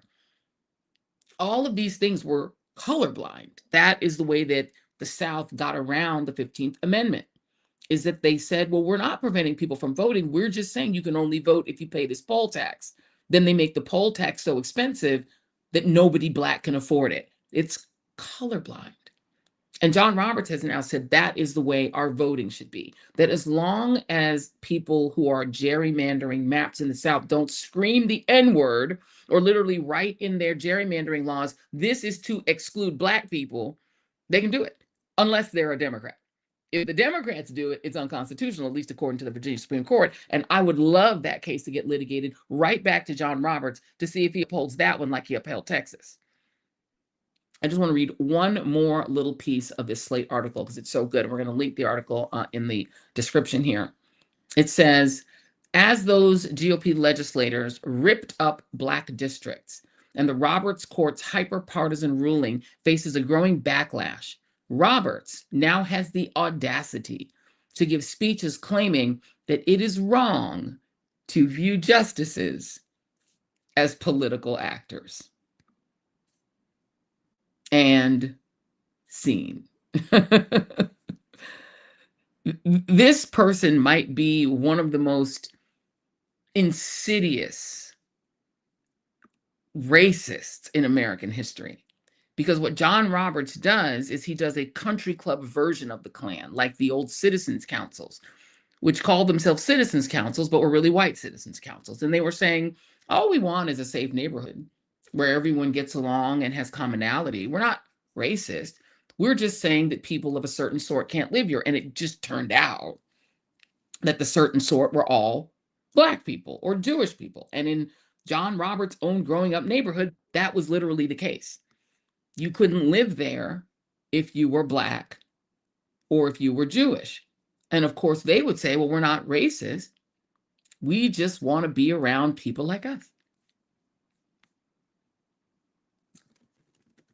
It's an insidious thing that John Roberts is allowed to do because he's one of 6 members of the Supreme Court who get to decide what laws are constitutional and what laws are not constitutional. And so just like the 4 Republicans who decided that 3 million Virginia voters were out of line for trying to gerrymander their state the way that Tennessee, Alabama, Mississippi, Louisiana, Florida, and Texas are doing, just as they've decided that their view of wanting to increase and maintain Republican control is more important than 3 million people's democratic election, small d, that says, no, we don't want that. We want to actually have our representation. Just as those 4 did that in Virginia, so did John Roberts and his hitman, Sam Alito, do the exact same thing to us nationally in the Louisiana versus Calais case. I do believe that the author of the piece I just read, David Daley, is here. I believe he's here. Let's see if we can bring him on. There he is, David Daley. Welcome. Thanks for having me on, Joy. Talk to me about John Roberts. Your piece was excellent. I appreciated it. It gave me new insight into him. I've been calling him a Confederate Yankee even before I read your piece. What is the bottom line of what we ought to know about his thinking? This has been John Roberts' life's work, going about for 50 years now, trying to put an end to the Voting Rights Act. And you can trace this back to his days in Ronald Reagan's Justice Department back in the early 1980s, when Roberts was at the forefront of conservative efforts inside the DOJ to put an intent test onto the Voting Rights Act that Congress specifically did not want to have. And John Roberts lost that fight in 1982, but he kept at it. And once on the Supreme Court, beginning with the Shelby County case back in 2013, moving on to the Brnovich case in 2021, of course, all the gerrymandering cases mixed in there along the way, and now with Calais, Roberts has achieved it. The Calais case is essentially the intent test that John Roberts lost back in 1982. So what Republicans learned, what conservatives learned, was that which they could not win through the electoral process, they could take by capturing the courts. And you've written a few books that I think are pretty salient here. You had a book called Rat Fucked, Why Your Vote Doesn't Count. It's been credited with sparking the modern drive to reform redistricting and I did a great job there, solved that problem. I know, you really solved it, my friend. Your book was actually the basis of the documentary Slay the Dragon, if anyone saw that. You have a new book out. Just need to put that book back up, because you have a brand new book out that we're going to put back up here on screen. That is called Anti-Democratic: Inside the Far Right's 50-Year Plot to Control American Elections. I feel like these all go as a set. Walk me through this plot, because it's not just John Roberts. No, I think that's right. I think there's lots of pieces, and the pieces are coming together in the news right now as we speak. the story I tell in Anti-Democratic is, a story of a 5-decade attempt by Republicans, by conservatives who understood that they could not win the kinds of reforms they wanted to in American life, whether we're talking about civil rights, voting rights, campaign finance, reproductive rights, the regulatory state, gun control, all of these things. They were going to take them by capturing the courts. But really the story I'm trying to tell in Ratfucked and in Anti-Democratic is the story of how redistricting and voting rights fit together. And we are watching that collide right now. Republicans, not long after the election of Barack Obama in 2008, they understood that they were on the wrong end of the demographic future of the nation. And they set about a strategy called Red Map. It's the redistricting majority project. And the goal was to win swing state legislatures heading into the 2010 midterms. And then once they'd captured those legislatures, North Carolina, Pennsylvania, Ohio, Wisconsin, North Carolina, even Alabama, which in 2008 had a Democratic House, they went about redrawing lines in those states to try to lock themselves into power. And John Roberts, in 2019, at exactly the moment that federal courts around the country, federal judges appointed by presidents of both parties, they looked at gerrymanders drawn by both parties, mostly by Republicans, but by Democrats in Maryland, by Republicans in Ohio and Michigan and North Carolina and Wisconsin. And these judges said, we have everything we need to go about and put an end to this. We have the tools. We can tell when this has gone too far. And oh, by the way, if we don't do it, who will? Because we cannot who have locked themselves in office to actually fix the problem that they themselves benefit from and have created. And when this case gets to John Roberts says no to all of this. He says this is a political issue. This has to be solved through the political process. He closed the federal courts. And by closing the federal courts to this problem, he unleashes the gerrymandering Armageddon that we have watched ever since. In the Rucho case, which is the 2019 case, Roberts says, well, gerrymandering is bad, but it's a political issue, and we're going to have to let the politicians solve it. And what that did was it allowed all of these states, especially across the South, to say, well, they were allowed to disguise their racial gerrymanders as partisan gerrymanders. We're not doing a racial gerrymander here. We're not out to get black voters. We're just trying to screw Democrats. And all of a sudden, that was perfectly legal. And now in the Calais case, essentially, the court is saying, well, because we've said partisan gerrymanders are perfectly cool with us, we are going to take away the right to do anything about racial gerrymanders because, LOL, whatever. And this is where we are now. And it is so much thanks to this court, which has become a true enemy of democracy. And now the Republicans have unshackled themselves from even the decennial gerrymander. It used to be that we would, I used to call the 2010 election the Armageddon election because people came out with very low turnout during the election that determined who was going to redistrict these states in 2010. But now it doesn't matter. Now Republicans are free to gerrymander anytime they want, even after people have started voting in the state of Louisiana. So Robert seems to now believe it's a free-for-all. I wonder what you think would happen if the Virginia Supreme Court overturning the will of 3 million voters in Virginia to do a partisan gerrymander. They're very clear it's a partisan gerrymander. If that case went to John Roberts, how hard would he twist himself into a pretzel to suddenly say, but that's not right? That's actually unconstitutional. Oh, I think what you would see is something like the state legislative doctrine, right, that they were trying to sell in the Moore v. Harper case a couple of years ago. Suddenly that would be beyond the pale. I think it's really important to note just how different the two sides are treated and behave, right? In 2018, voters in Ohio set up a system in which they created a bipartisan independent redistricting commission to draw maps for their state legislature and for Congress. More than 70% of voters went to the polls in the spring of 2018 and approved this. And then when 2021 came along and Ohio had to redraw its districts, suddenly the Republicans in Ohio said, well, we're going to do partisan gerrymanders. And they came up with maps that were just as gerrymandered as ever before. And people took this to Ohio State Supreme Court. And Ohio State Supreme Court looked at the state legislative maps and the congressional maps, not once, not twice, not even 3 times, 7 times. They said these maps are partisan gerrymanders. They are unconstitutional. Governor Mike DeWine came out and said, well, yeah, I guess our process could have been a little more constitutional, right? Mm-hmm. It's like being a little more pregnant. You know, it just doesn't work.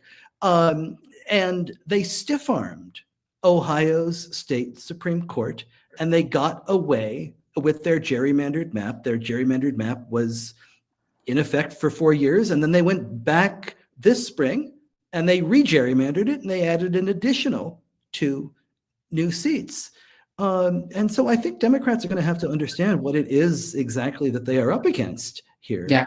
Up against a party that does not take no for an answer, even when their state Supreme Court says so. Perhaps there's some lessons for Virginia Democrats in what Ohio Republicans managed to get away with time and again. Yeah, I mean, to me, if I were the Secretary of State in that state, or I was the legislature, I would just implement the maps anyway and let John Roberts sort it out. Let the Republican Party sue me all the way to John Roberts and make him say out of his mouth that suddenly he's not okay with partisan gerrymandering. You've studied him enough. Am I fair in calling John Roberts a monarchist? Do you get the sense that he would actually like the United States to have what amounts to a king? Because it sure seems like it.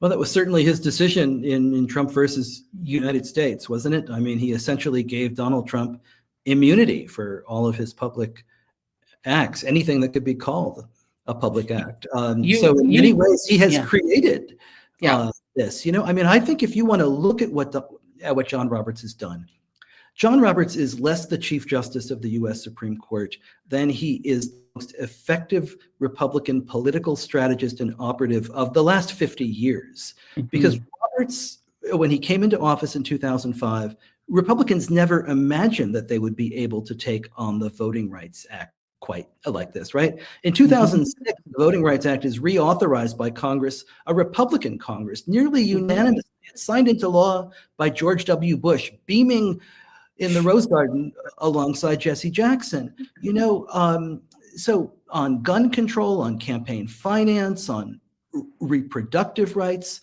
Republicans had no idea that they would ever be able to win any of these victories, pushing the nation and the Constitution this far to the right. John Roberts has given them all of these victories. And when you look at what Trump has been able to get away with in this term, whether it is on racial profiling, whether it's on immigration, so the a defanging of the regulatory state, the firing of officers at independent agencies, so much of this can be laid at the doorstep of John Roberts. When we look at what has happened to this nation and the decay of our democracy and the rise of authoritarianism during these years, we are going to point the finger at John Roberts. This is going to be his legacy. It is indeed. It's one of the reasons that I toyed with the idea of sort of coining the term Don Crow to describe this era, but I'm like, it isn't really Donald Trump. It's really John Roberts. So I settled on John Crow. It's John Crow and it's Roberts mandering is what we have to call this. Yes, you're 100% right. It is John Crow. This is the era he dreamed of. You even wrote in your piece in Slate that he thought Nixon should have been immune for his crimes. Like, he's a monarchist. He is a neoconfederate. He's a Confederate Yankee. He believes that as long as it's Republicans, they should be able to rule absolutely. David Daley, Jason, you can put the book up one more time. Your book is Anti-Democratic: Inside the Far Right's 50-Year Plot to Control American Elections. Chat, we're going to put this into the Joy Reid shops. You guys can get your own copy. You should also just buy the whole collection. Really quick before you go, you should explain what rat fucked means, since that's the name of the title. I think about CNN having you on and having to say that, and I find that so delightful just to think about it. But go on. It was really the best. I mean, I sold the book as Gerrymandered Nation 10 years ago. And my publisher said, this is the most boring topic in the world. You can't also give it the most boring title. And we said, well, how about rat fucked? And I said, yeah, they'll never go for that. And they focus grouped it in the summer of 2015. And it went off the charts. It was something that they had never seen before. And if I had thought about it at the time when I was running Salon, I would have realized, there's even more anger out there than we thought. I mean, in many ways, you could see the kind of anger that, led to the Sanders and the Trump movements, right?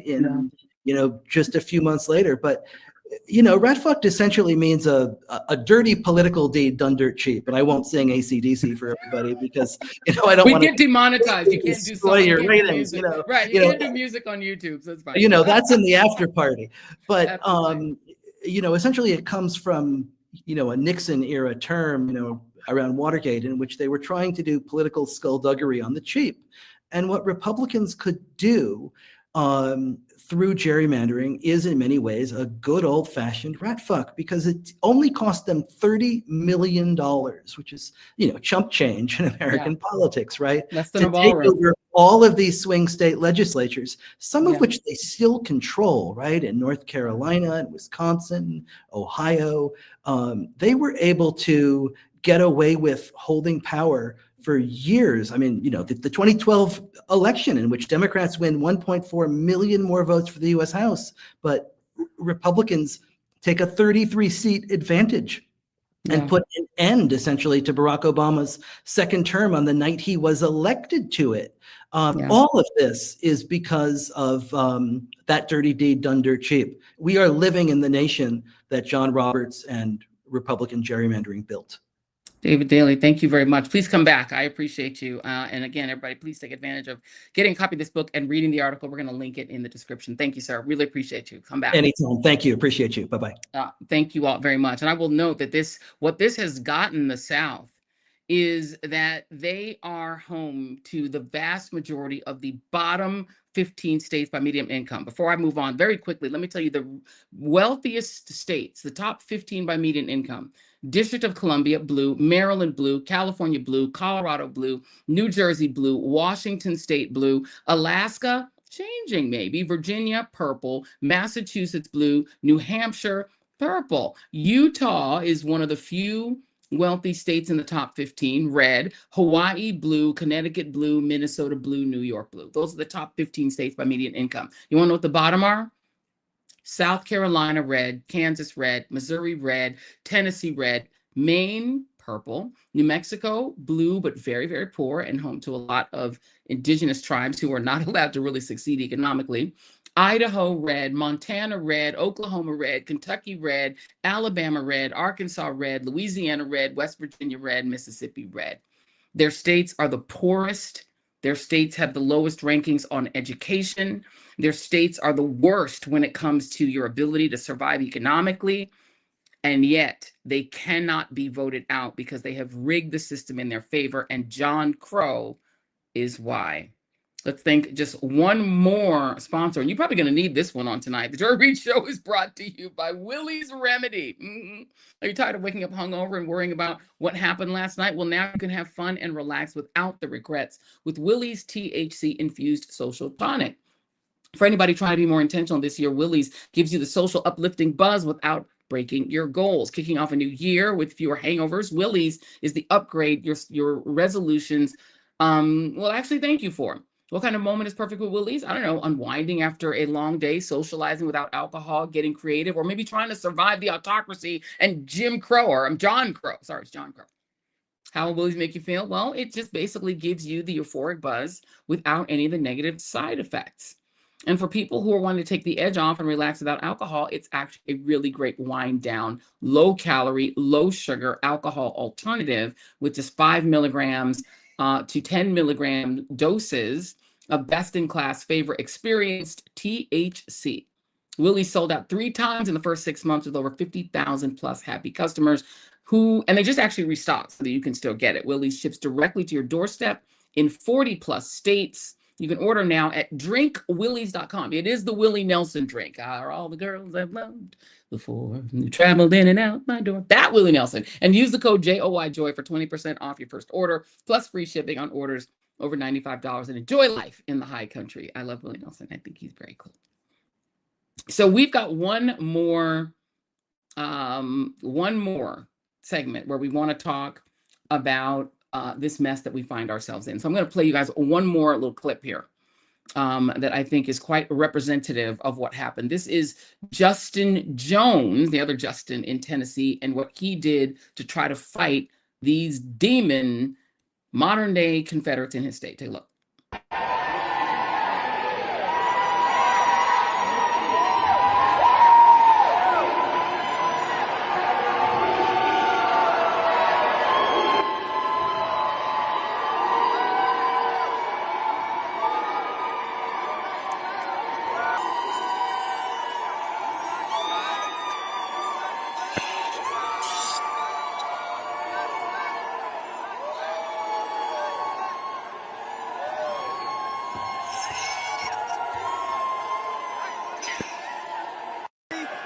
Republicans is going to remove black voice in the political process. We are not going backwards in history. So I burned the Confederate flag because they want to bring us back to Confederacy. We say absolutely not. We will fight. We're going to fight together to build multiracial democracy. So the hell with what happened today. We're going to rise up across the South. They're trying to take the South backwards before 1965. We're not going back. They're trying to dismantle black representation. We're sick and tired of it. Sick and tired. So I stood in the spirit of Fannie Lou Hamer, the dying National Lewis, and said that we must get in good trouble and not have business as usual, because what's happening in there is a disgrace to all the martyrs of the civil rights movement who were died and killed fighting for voting rights. What frustrates you most about how all of this went down, how this process went? It was rushed through without any type of deliberation. We had only a few days and less than 24 hours of going on a map that's going to take away black representation and black voice. We're sick and tired of being sick and tired. And so we must fight up. We must come together and fight back. And so the Speaker of the House and now the Grand Wizard in Chief, there was a planned meeting in there. We're sick and tired of it. And so I burned the Confederate flag because we represent a new South that is multiracial.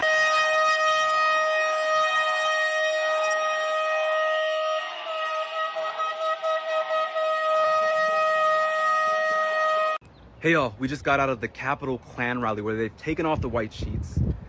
Today was not about political tit for tat, but it was about racial terror and control. Today, an almost entirely white Republican caucus, after getting a call from Donald Trump, voted to break up the last remaining majority black district, voted to dilute minority voting power, voted to take away the voice of black Tennesseans. I walked into this Capitol today in 2026 and I walked out pre-1965, pre-Voting Rights Act, an act that was bought with days in jail cells and nights of bomb threats, that was bought with the blood of civil rights martyrs. And so they're taking us back in history to a time we don't want to go to. And when I walked out, I burned a Confederate flag because that's the time they want to bring us back to. They think the South will rise again by using racism and white supremacist terror to control black people. But we say that we will only use this moment to inflame us, to embolden our rebellion, and to fight like hell against these white supremacist agendas. Now, I can tell you that there are calls happening all over this country where civil rights leaders, people like LaTosha Brown and Cliff Albright from Black Voters Matter, civil rights groups like the NAACP, the leadership, the LDF, the LDF, Maya Wiley's organization, all these organizations are right now thinking about and thinking through a plan on how to push back. Because one thing that is not going to happen is Black folk just going to quietly give up their right to vote. And so what we have to do right now is think about how to win and strategies that will actually help us win. And everyone is thinking this through. Lots of people have creative ideas. One of our most creative brothers in the system right now also has come up with some excellent ideas. So let's bring on the great D.L. Hughley. He is not just a comedian, but also a you're literally you are a strategist, my friend. Not Yeah, just yeah, you're a radio yeah. host, strategist, and my friend DL. What we gonna do? You know, I was talking to somebody about this earlier. I don't even begrudge people for leaning to their own, base instincts. I think nobody lied about that. I think that we weren't misled. People told you Yeah, exactly what the plan yeah, was. I don't brother, do think. me a favor, DL. I Uh-huh. don't want to cut you off, man, but yeah, get that last. Come on, brother, you do Yeah. this all the time. Get that right, okay? All right. All right. All right, come All right. on, man. All right, I know you lounging, brother, All but right. you know, All right. all right, All right. I'm out. But I don't think it's kind of disingenuous to pretend like we didn't know that this was going to happen. Yeah. And I think that there's so many things that we could have done, but to not take people at their word was a mistake. And I don't know that voting in any one cycle will change anything, but I do think that there's going to be. I think they're used to us marching. I think they're used to us protesting. I think that's kind of baked in the cake. But I thought that these are. I think the states that are readily jumping on this, like the Louisianas and the Mississippis and the Tennessees, I think that if 5-star, 3 and 4 or 5-star athlete refuse to go to schools that were in states where they were rolling in the new iteration of Jim Crow, I think people should understand that there's a financial impact to what happens. And I think sometimes, and this is one that I don't even think is that hard. I think those athletes are going to get, offers for NIL money from any number of schools. And all they got to do is pick the ones that aren't in these places that have decided that they were going to entree in a new era of Jim Crow. And we're calling it John Crow. You feel free to take that because I have decided it is John Crow because it is John Roberts who has built this Yeah. system really since he was 26 years old and he's in his 70s now. But this is the system he dreamed of even as a young Reagan administration DOJ employee. So this is John Crow. I just call it John Crow. Forget Jim. It's John Right. now. But to your point, I went ahead and pulled, Jason, you can put up E2, the college football rankings, right? These are just the schools that are considered the premier schools in Sure. college football. Most of them are in red states. Most of them are in places like Texas and Florida. And like you said, in Tennessee, people are running to Mississippi, going to Ole Miss and accepting admission to these schools and then making those schools rich. Those college coaches in those red state schools are making millions of dollars coaching So are those people. schools. Yeah, and people Yeah. coaching people who can't vote in Yeah. the state or who are being told Yeah. they can't have representation. I think that what's particularly interesting is that 92% of black women voted against this, 86% of black men. I would assume they have children. And Mhm. those children, I think that a large part of the reason that they voted the way they did was for their children. I think the thing that is inherent, it should not be a stretch if you can't run in a state. I think that you can't. A lot of those states, like the Mississippis and the Alabamas, they're heavily dependent on these college programs to bring in a lot of money. It's not a lot of other reasons to go to the. We just lost. We just lost DL. We can put it back on. Should I hit that button? Oh, there we go. Yeah, it's not. So I think Elon that. must be coming for you, man. Elon saw him coming. He said, Yeah, "Hold on, right. let me just turn It that off." is. I don't think it's that hard. I think that if all of a sudden, premier athletes stop and their parents, like you go to visit, recruit a kid, and the mother and father say, "I don't think I can send my child to somewhere that is kind of the new iteration of Jim Crow," and it doesn't even hurt them because it's just a question of who you take the money from. It doesn't matter where you, because if you're a top tier athlete, they're gonna get you the money. And even the very NIL money that we're discussing right now came from Progressive State, California, in 2019. So even the places that you go, that now the money you're arguing over it had never came from those. It would never done it because they're interested in keeping the free slave labor that they had in college football. They would have never expanded out to make sure you were paid a fair wage. And now they're kind of bastardizing that system to leverage you again. It just seems counterintuitive to me. Yeah, I mean, in Alabama, I think it was Alabama, where they also just passed a law that says they don't have to notify you when they move your polling place. They passed that as well. They're literally saying in states like Tennessee and Alabama and Mississippi, if you are Black, you get no representation, no choice of who represents you. You can barely get a right to vote in our state. But please send your sons here to go and play on our college football teams. Please send your daughters here to play on our WNBA teams because we need the money and we can't get the money Right. any other way because there's nothing else here because these are the poorest states in the union other And than what college the football. natural commodity is as an ESPN or these corporate interests that aren't getting what they paid for. They already paid for these things. And I just think, if you look at the two last two BCS championships, they were in the Big Ten. So I think there's so many nice places to go, beautiful places in the country that you can go to. You're a top tier athlete. You're not relegated to just anywhere. Everywhere when those multiple letters you get, pick one that isn't interested in dehumanizing you. Just pick one. I mean, it's so many states you go, so many parts of this country, and we're not even asking you to. You're not sitting at a lunch counter and getting dogs sicked on your water hoses. We're just saying you refuse to go in rich states that are determined to dehumanize you and people that look like you. I mean, the bottom line is these are places where Brett Favre gets to have the money that was meant to feed the poor. So those athletes get to game the system. But you, as a young person, if you try to register to vote in that same state, they're going to tell you to fuck off because Right. they don't want you to vote. Then what they want you to do is run that ball and shut up. Exactly. That's what and I can understand. Listen, this is not the NFL where the owners rule the rules. There are hundreds of schools, and you best believe if those schools have a chance to get a top tier athlete, they'll come up with the money. They will. It's a guy going to Brigham Young that ain't he got $7 million, and if it's about because we don't want anybody to jeopardize their livelihood, but this is the case where this is a point that you are truly in charge. If a bunch of people, top tier athletes, decided not to go to these places, it would have an impact, and I think it would be. I don't think it would be all that long. I don't think it would be a couple of recruiting seasons. Right. And ESPN is not going to cover a school.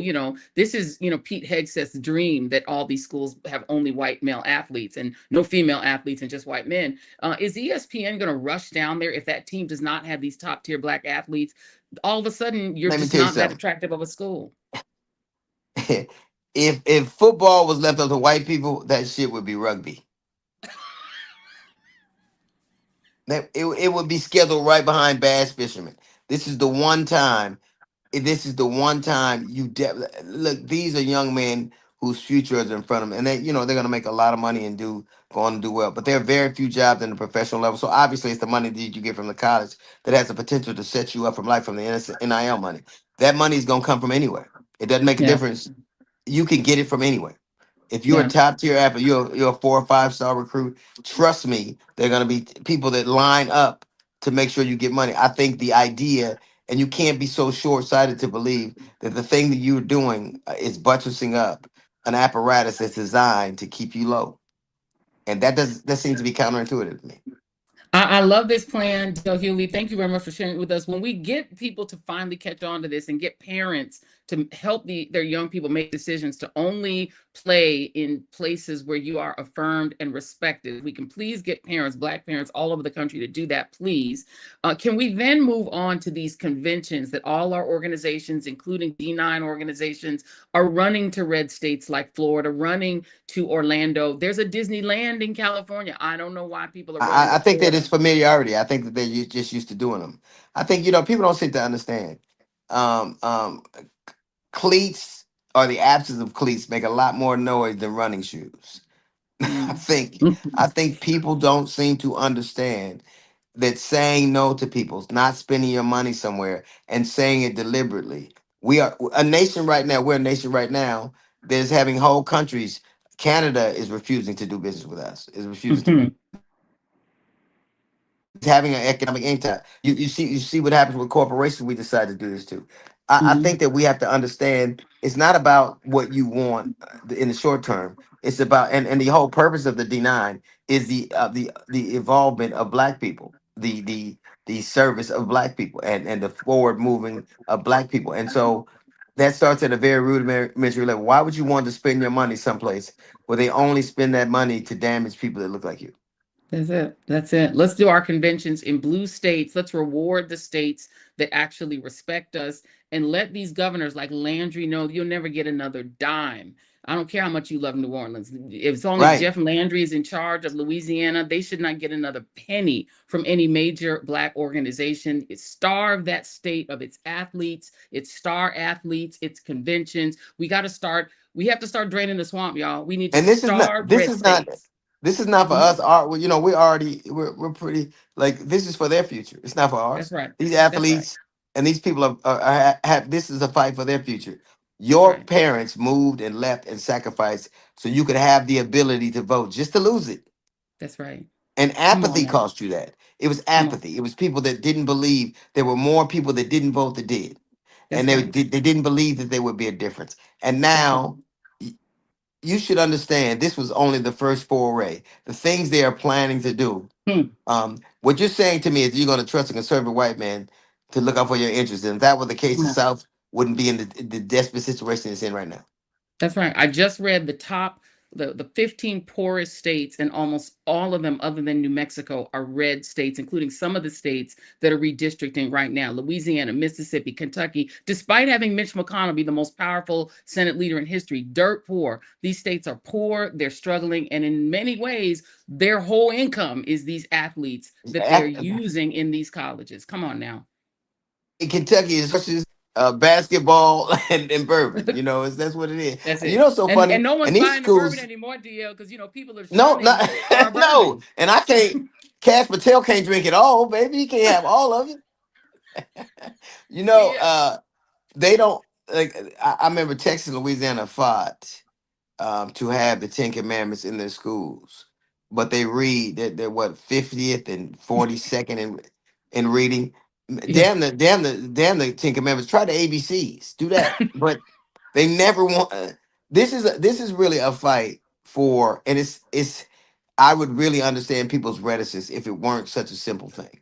You don't have to go where you aren't welcome. You're assured a great education and some money. You don't have to go where you're not welcome. We don't have to go and have conventions in places where they despise us. We don't have to do it. That's right. That's right. And by the way, before I let you go, I have to make this point, which I think people say, well, those states are poor, and they try to blame the Black people and their local congressmen for it. Congress people don't determine how rich or poor your state is. Your state legislature makes the rules that either enrich or impoverish your state. Members of Congress try to bring money home, but at the Right. federal level, Republicans won't. They cut the money Steve Cohen was able to bring to District 9 in Tennessee, and then say, see, the Black district is poor. It is those state legislatures that are choosing not to maximally educate and maximally utilize their Black and brown populations. Mississippi, Louisiana, Tennessee, they would be rich if they would let their Black populations thrive.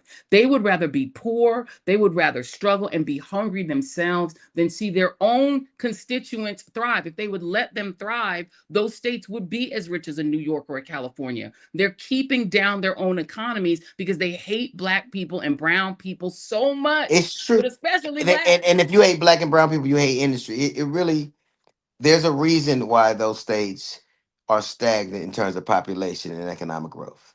There's a That's it. reason those states don't. When your biggest advantage is that you can live here cheaply, that's not an advantage at all. Come on. And so they have to understand that the country. I just think we're a nation of the Flintstones and the Jetsons, and the Flintstones have an oversized say in what happens. I think that if you look at the places that are always trying to make us be what we were, they don't do well economically, they don't do well educationally, and they most certainly do not. No, nobody's moving there. Nobody's moving That's to right. those states, and they That's need to right. understand that. I was in Birmingham. It's a great city. Years ago, the city planners, they could have had the airport that's in Atlanta in Birmingham. They could have done it. That's how short-sighted they are. It's people that plants that are coming build there. Nobody's gonna leave the other parts of the world and come here and live under these repressive regimes. I think when you talk about freedom, the states that yell at the loudest, the southern states, only want the freedom to carry a gun wherever they want and to tell a woman to do with their bodies. And That's that to me it. isn't freedom at all. DL Hughley, I told you, he is not just a brilliant comedian, brilliant performer, but also a great strategist. We And got I'm the coming to see you in strategy here. June at the City Winery, you and Godfrey. I Please. can't wait to see it. It's gonna be a And I'm time. gonna Stay buy my tuned. tickets. I'm gonna buy my tickets. Okay, look at that. See, that's a friend. That's a real friend. He said, don't even For have sure. to For sure. support me in for free. I appreciate you. Thank you, DL. I'll see you. All right, Thank baby you. girl. All right, Thank bye-bye. you very much. All right, For so look at sure. that. And Well, a real friend buys the ticket. And that's what I'm saying. He said he's not even going to ask for to get comped in. He's going to go ahead and buy the ticket. I appreciate y'all. Listen, this is a strategy. I love this strategy. DL came up with it. I think we need to think about implementing it. If you are a parent of a college or a high school top athlete who is Black, you should not be accepting your child going to play for a school in any red state. Any state that's gerrymandering should lose their top Black athletes. They shouldn't get them. Let them figure out how to be top schools in football, basketball, and everything else with the Pete Hegseth young people. See if that works for you. Make it work for. They should not be able to have our talent if they will not respect our right to vote. And by the way, that Jeff Landry recall, please support that. If you're in Louisiana, y'all got to come off this 10% turnout.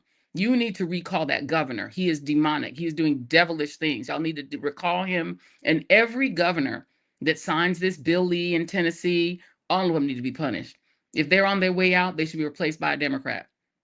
If they're trying to stay in, they should be recalled or defeated.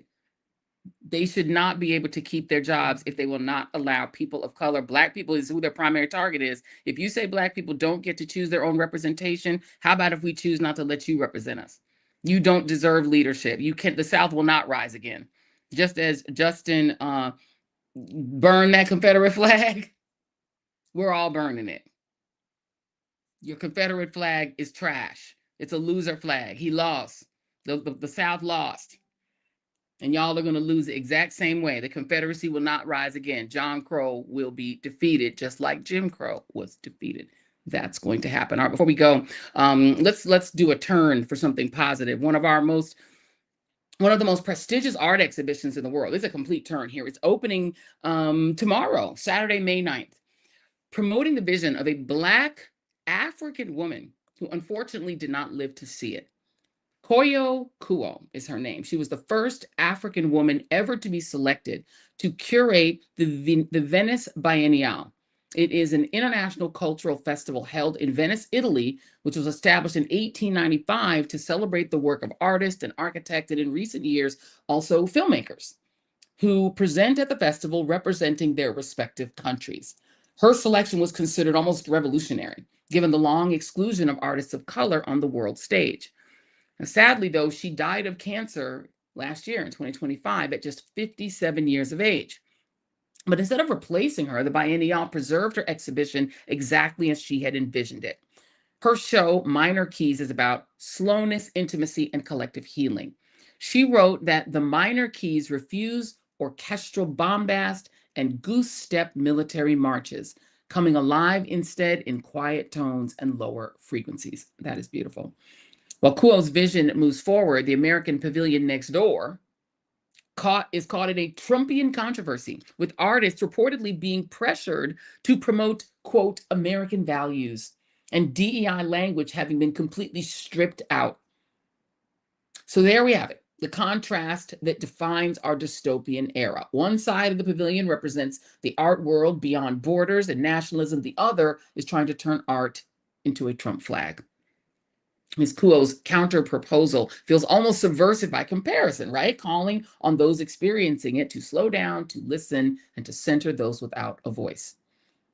And then with all of that happening, a fellow incredible artist named Derek Adams installed a monumental portrait of her on a Venetian canal side facade. The piece is entitled, Heavy is the Head That Wears the Crown, and above her head is one word, joy, radiating in gold. That is not just a tribute, that is a statement. Who gets to decide who culture is for and what culture is for? And a final note, the festival briefly shut down today as several artists closed their exhibitions in protest of Israel's inclusion at the festival. The protesters oppose the normalization of that country's now multi-country genocide. A very useful reminder that art is meant to be a message that is disruptive as well as joyful. So big ups to our intern, Bella, who produced that segment. And now let's get to our official moment of joy. It comes to us from a hilarious IG creator called Verbal Be Rappin'. Feel like we got off on the wrong foot. My name's Cole. Not giving me a shirt is diabolical. Yes, I do have 3 names. That's why they got me. You know what I mean? You get it. This guy gets it. I told my mama, you give me 3 names, I'm shooting somebody. I was running though. Y'all saw me running, right? I was out. I was like, you know what I mean? I can't because my arms are behind my back. But you know, is he in there still? Oh, okay. Is this because I'm black? It's because I'm black? It's because I tried to kill the president? Okay. I was running. Tell me somebody got that on camera, please. I couldn't believe I got past all of you. What were y'all doing? Y'all didn't see me coming? I just ran straight through the middle. Y'all didn't think I was gonna go through there? Okay, now did you shoot that dude or did I? Because I don't even feel like I really got a shot off properly. I didn't even hop over a table, you know what I mean? I went through the metal detector. I zoomed by. There's one dude, I feel like he almost moved out the way for me. Y'all didn't hit nothing. What did y'all hit? That's crazy. I thought I was going because I'm black too, you know what I mean? There's a lot of racial implications. I'll be honest, I didn't think I'd make it this far. I did not think. I thought somebody was going to stop me, you know what I mean? It's the president, you know what I mean? This ain't Kroger's. You just take my shirt, you going to put my shirt back on? You going to put my shirt back on? You going to leave it? It's cold in here. Y'all still look like y'all having a good time. I saw a couple people come out with some wine, so I guess they weren't too stressed. You know what I mean? Is he in there? I think I saw Stephen Miller. I don't know. There was a woman in front of him. I didn't get a good look. Saw JD hide behind a couch. The implications. So is he in there still or what? This is not my best angle. I'm not going to lie to you. I got all types of shit. I got guns, knives. I brought a shuriken. He was like, can you kill the president? I was like, sure you can. They'll get it when I get locked up. They'll get it inside there. But you're just too close to this situation. Are y'all the same Secret for Service from the last one? I thought so. I thought that's how I knew I had a chance. The situation isn't funny, but I'm sorry. It took me out. That is so funny. I said, oh, the implications. Is the fact that he keeps talking about the implications. I'm sorry. Thank you. He is funny. That is a good one. Thank y'all for tuning in to the Joy Reid Show. I hope you guys enjoyed the strategery that we try to put out. This is not the end of this fight. I don't see those of us who are on this side standing down. Yeah, good reminder, if you have not gotten your tickets yet, if you're going to be in New York, you want to see DL is going to be there. He's going to show up for it. So you guys please show up as well. You can go to live.thejoyreidshow.com. You can also hit that little QR code thing. Just put your QR code phone up and then you can get your tickets. Not a lot of tickets left, but if there are tickets left, you can acquire them so you can be there and be there. Don't be square. Wishing you guys a whole happy Mother's Day weekend. Hope all the moms out there are feeling blessed. Hope you guys are blessing your moms. If you're lucky enough to still have your mom on this earthly plane, please give her a shout out on this weekend, and wishing you guys a fabulous weekend. Deep breaths. We're going to win. We beat Jim Crow, and we will also beat John Crow. And yes, we will do it laughing, smiling, and moisturized. Have a great weekend. See you on the next The Joy Reid Show. Peace. Getting back to the basics, grassroots level. Let me dig a little deeper with the shovel. Plenty can't tell the forest from the trees, and I'm hard to detect, like a black hole in the dark. Injustice anywhere, it's a threat to justice everywhere. Let me make this clear, I got a bone to pick, and I'll never fear the threat of poverty. They don't want to talk about it, they rather party, so I'm a real talk about it, for sure.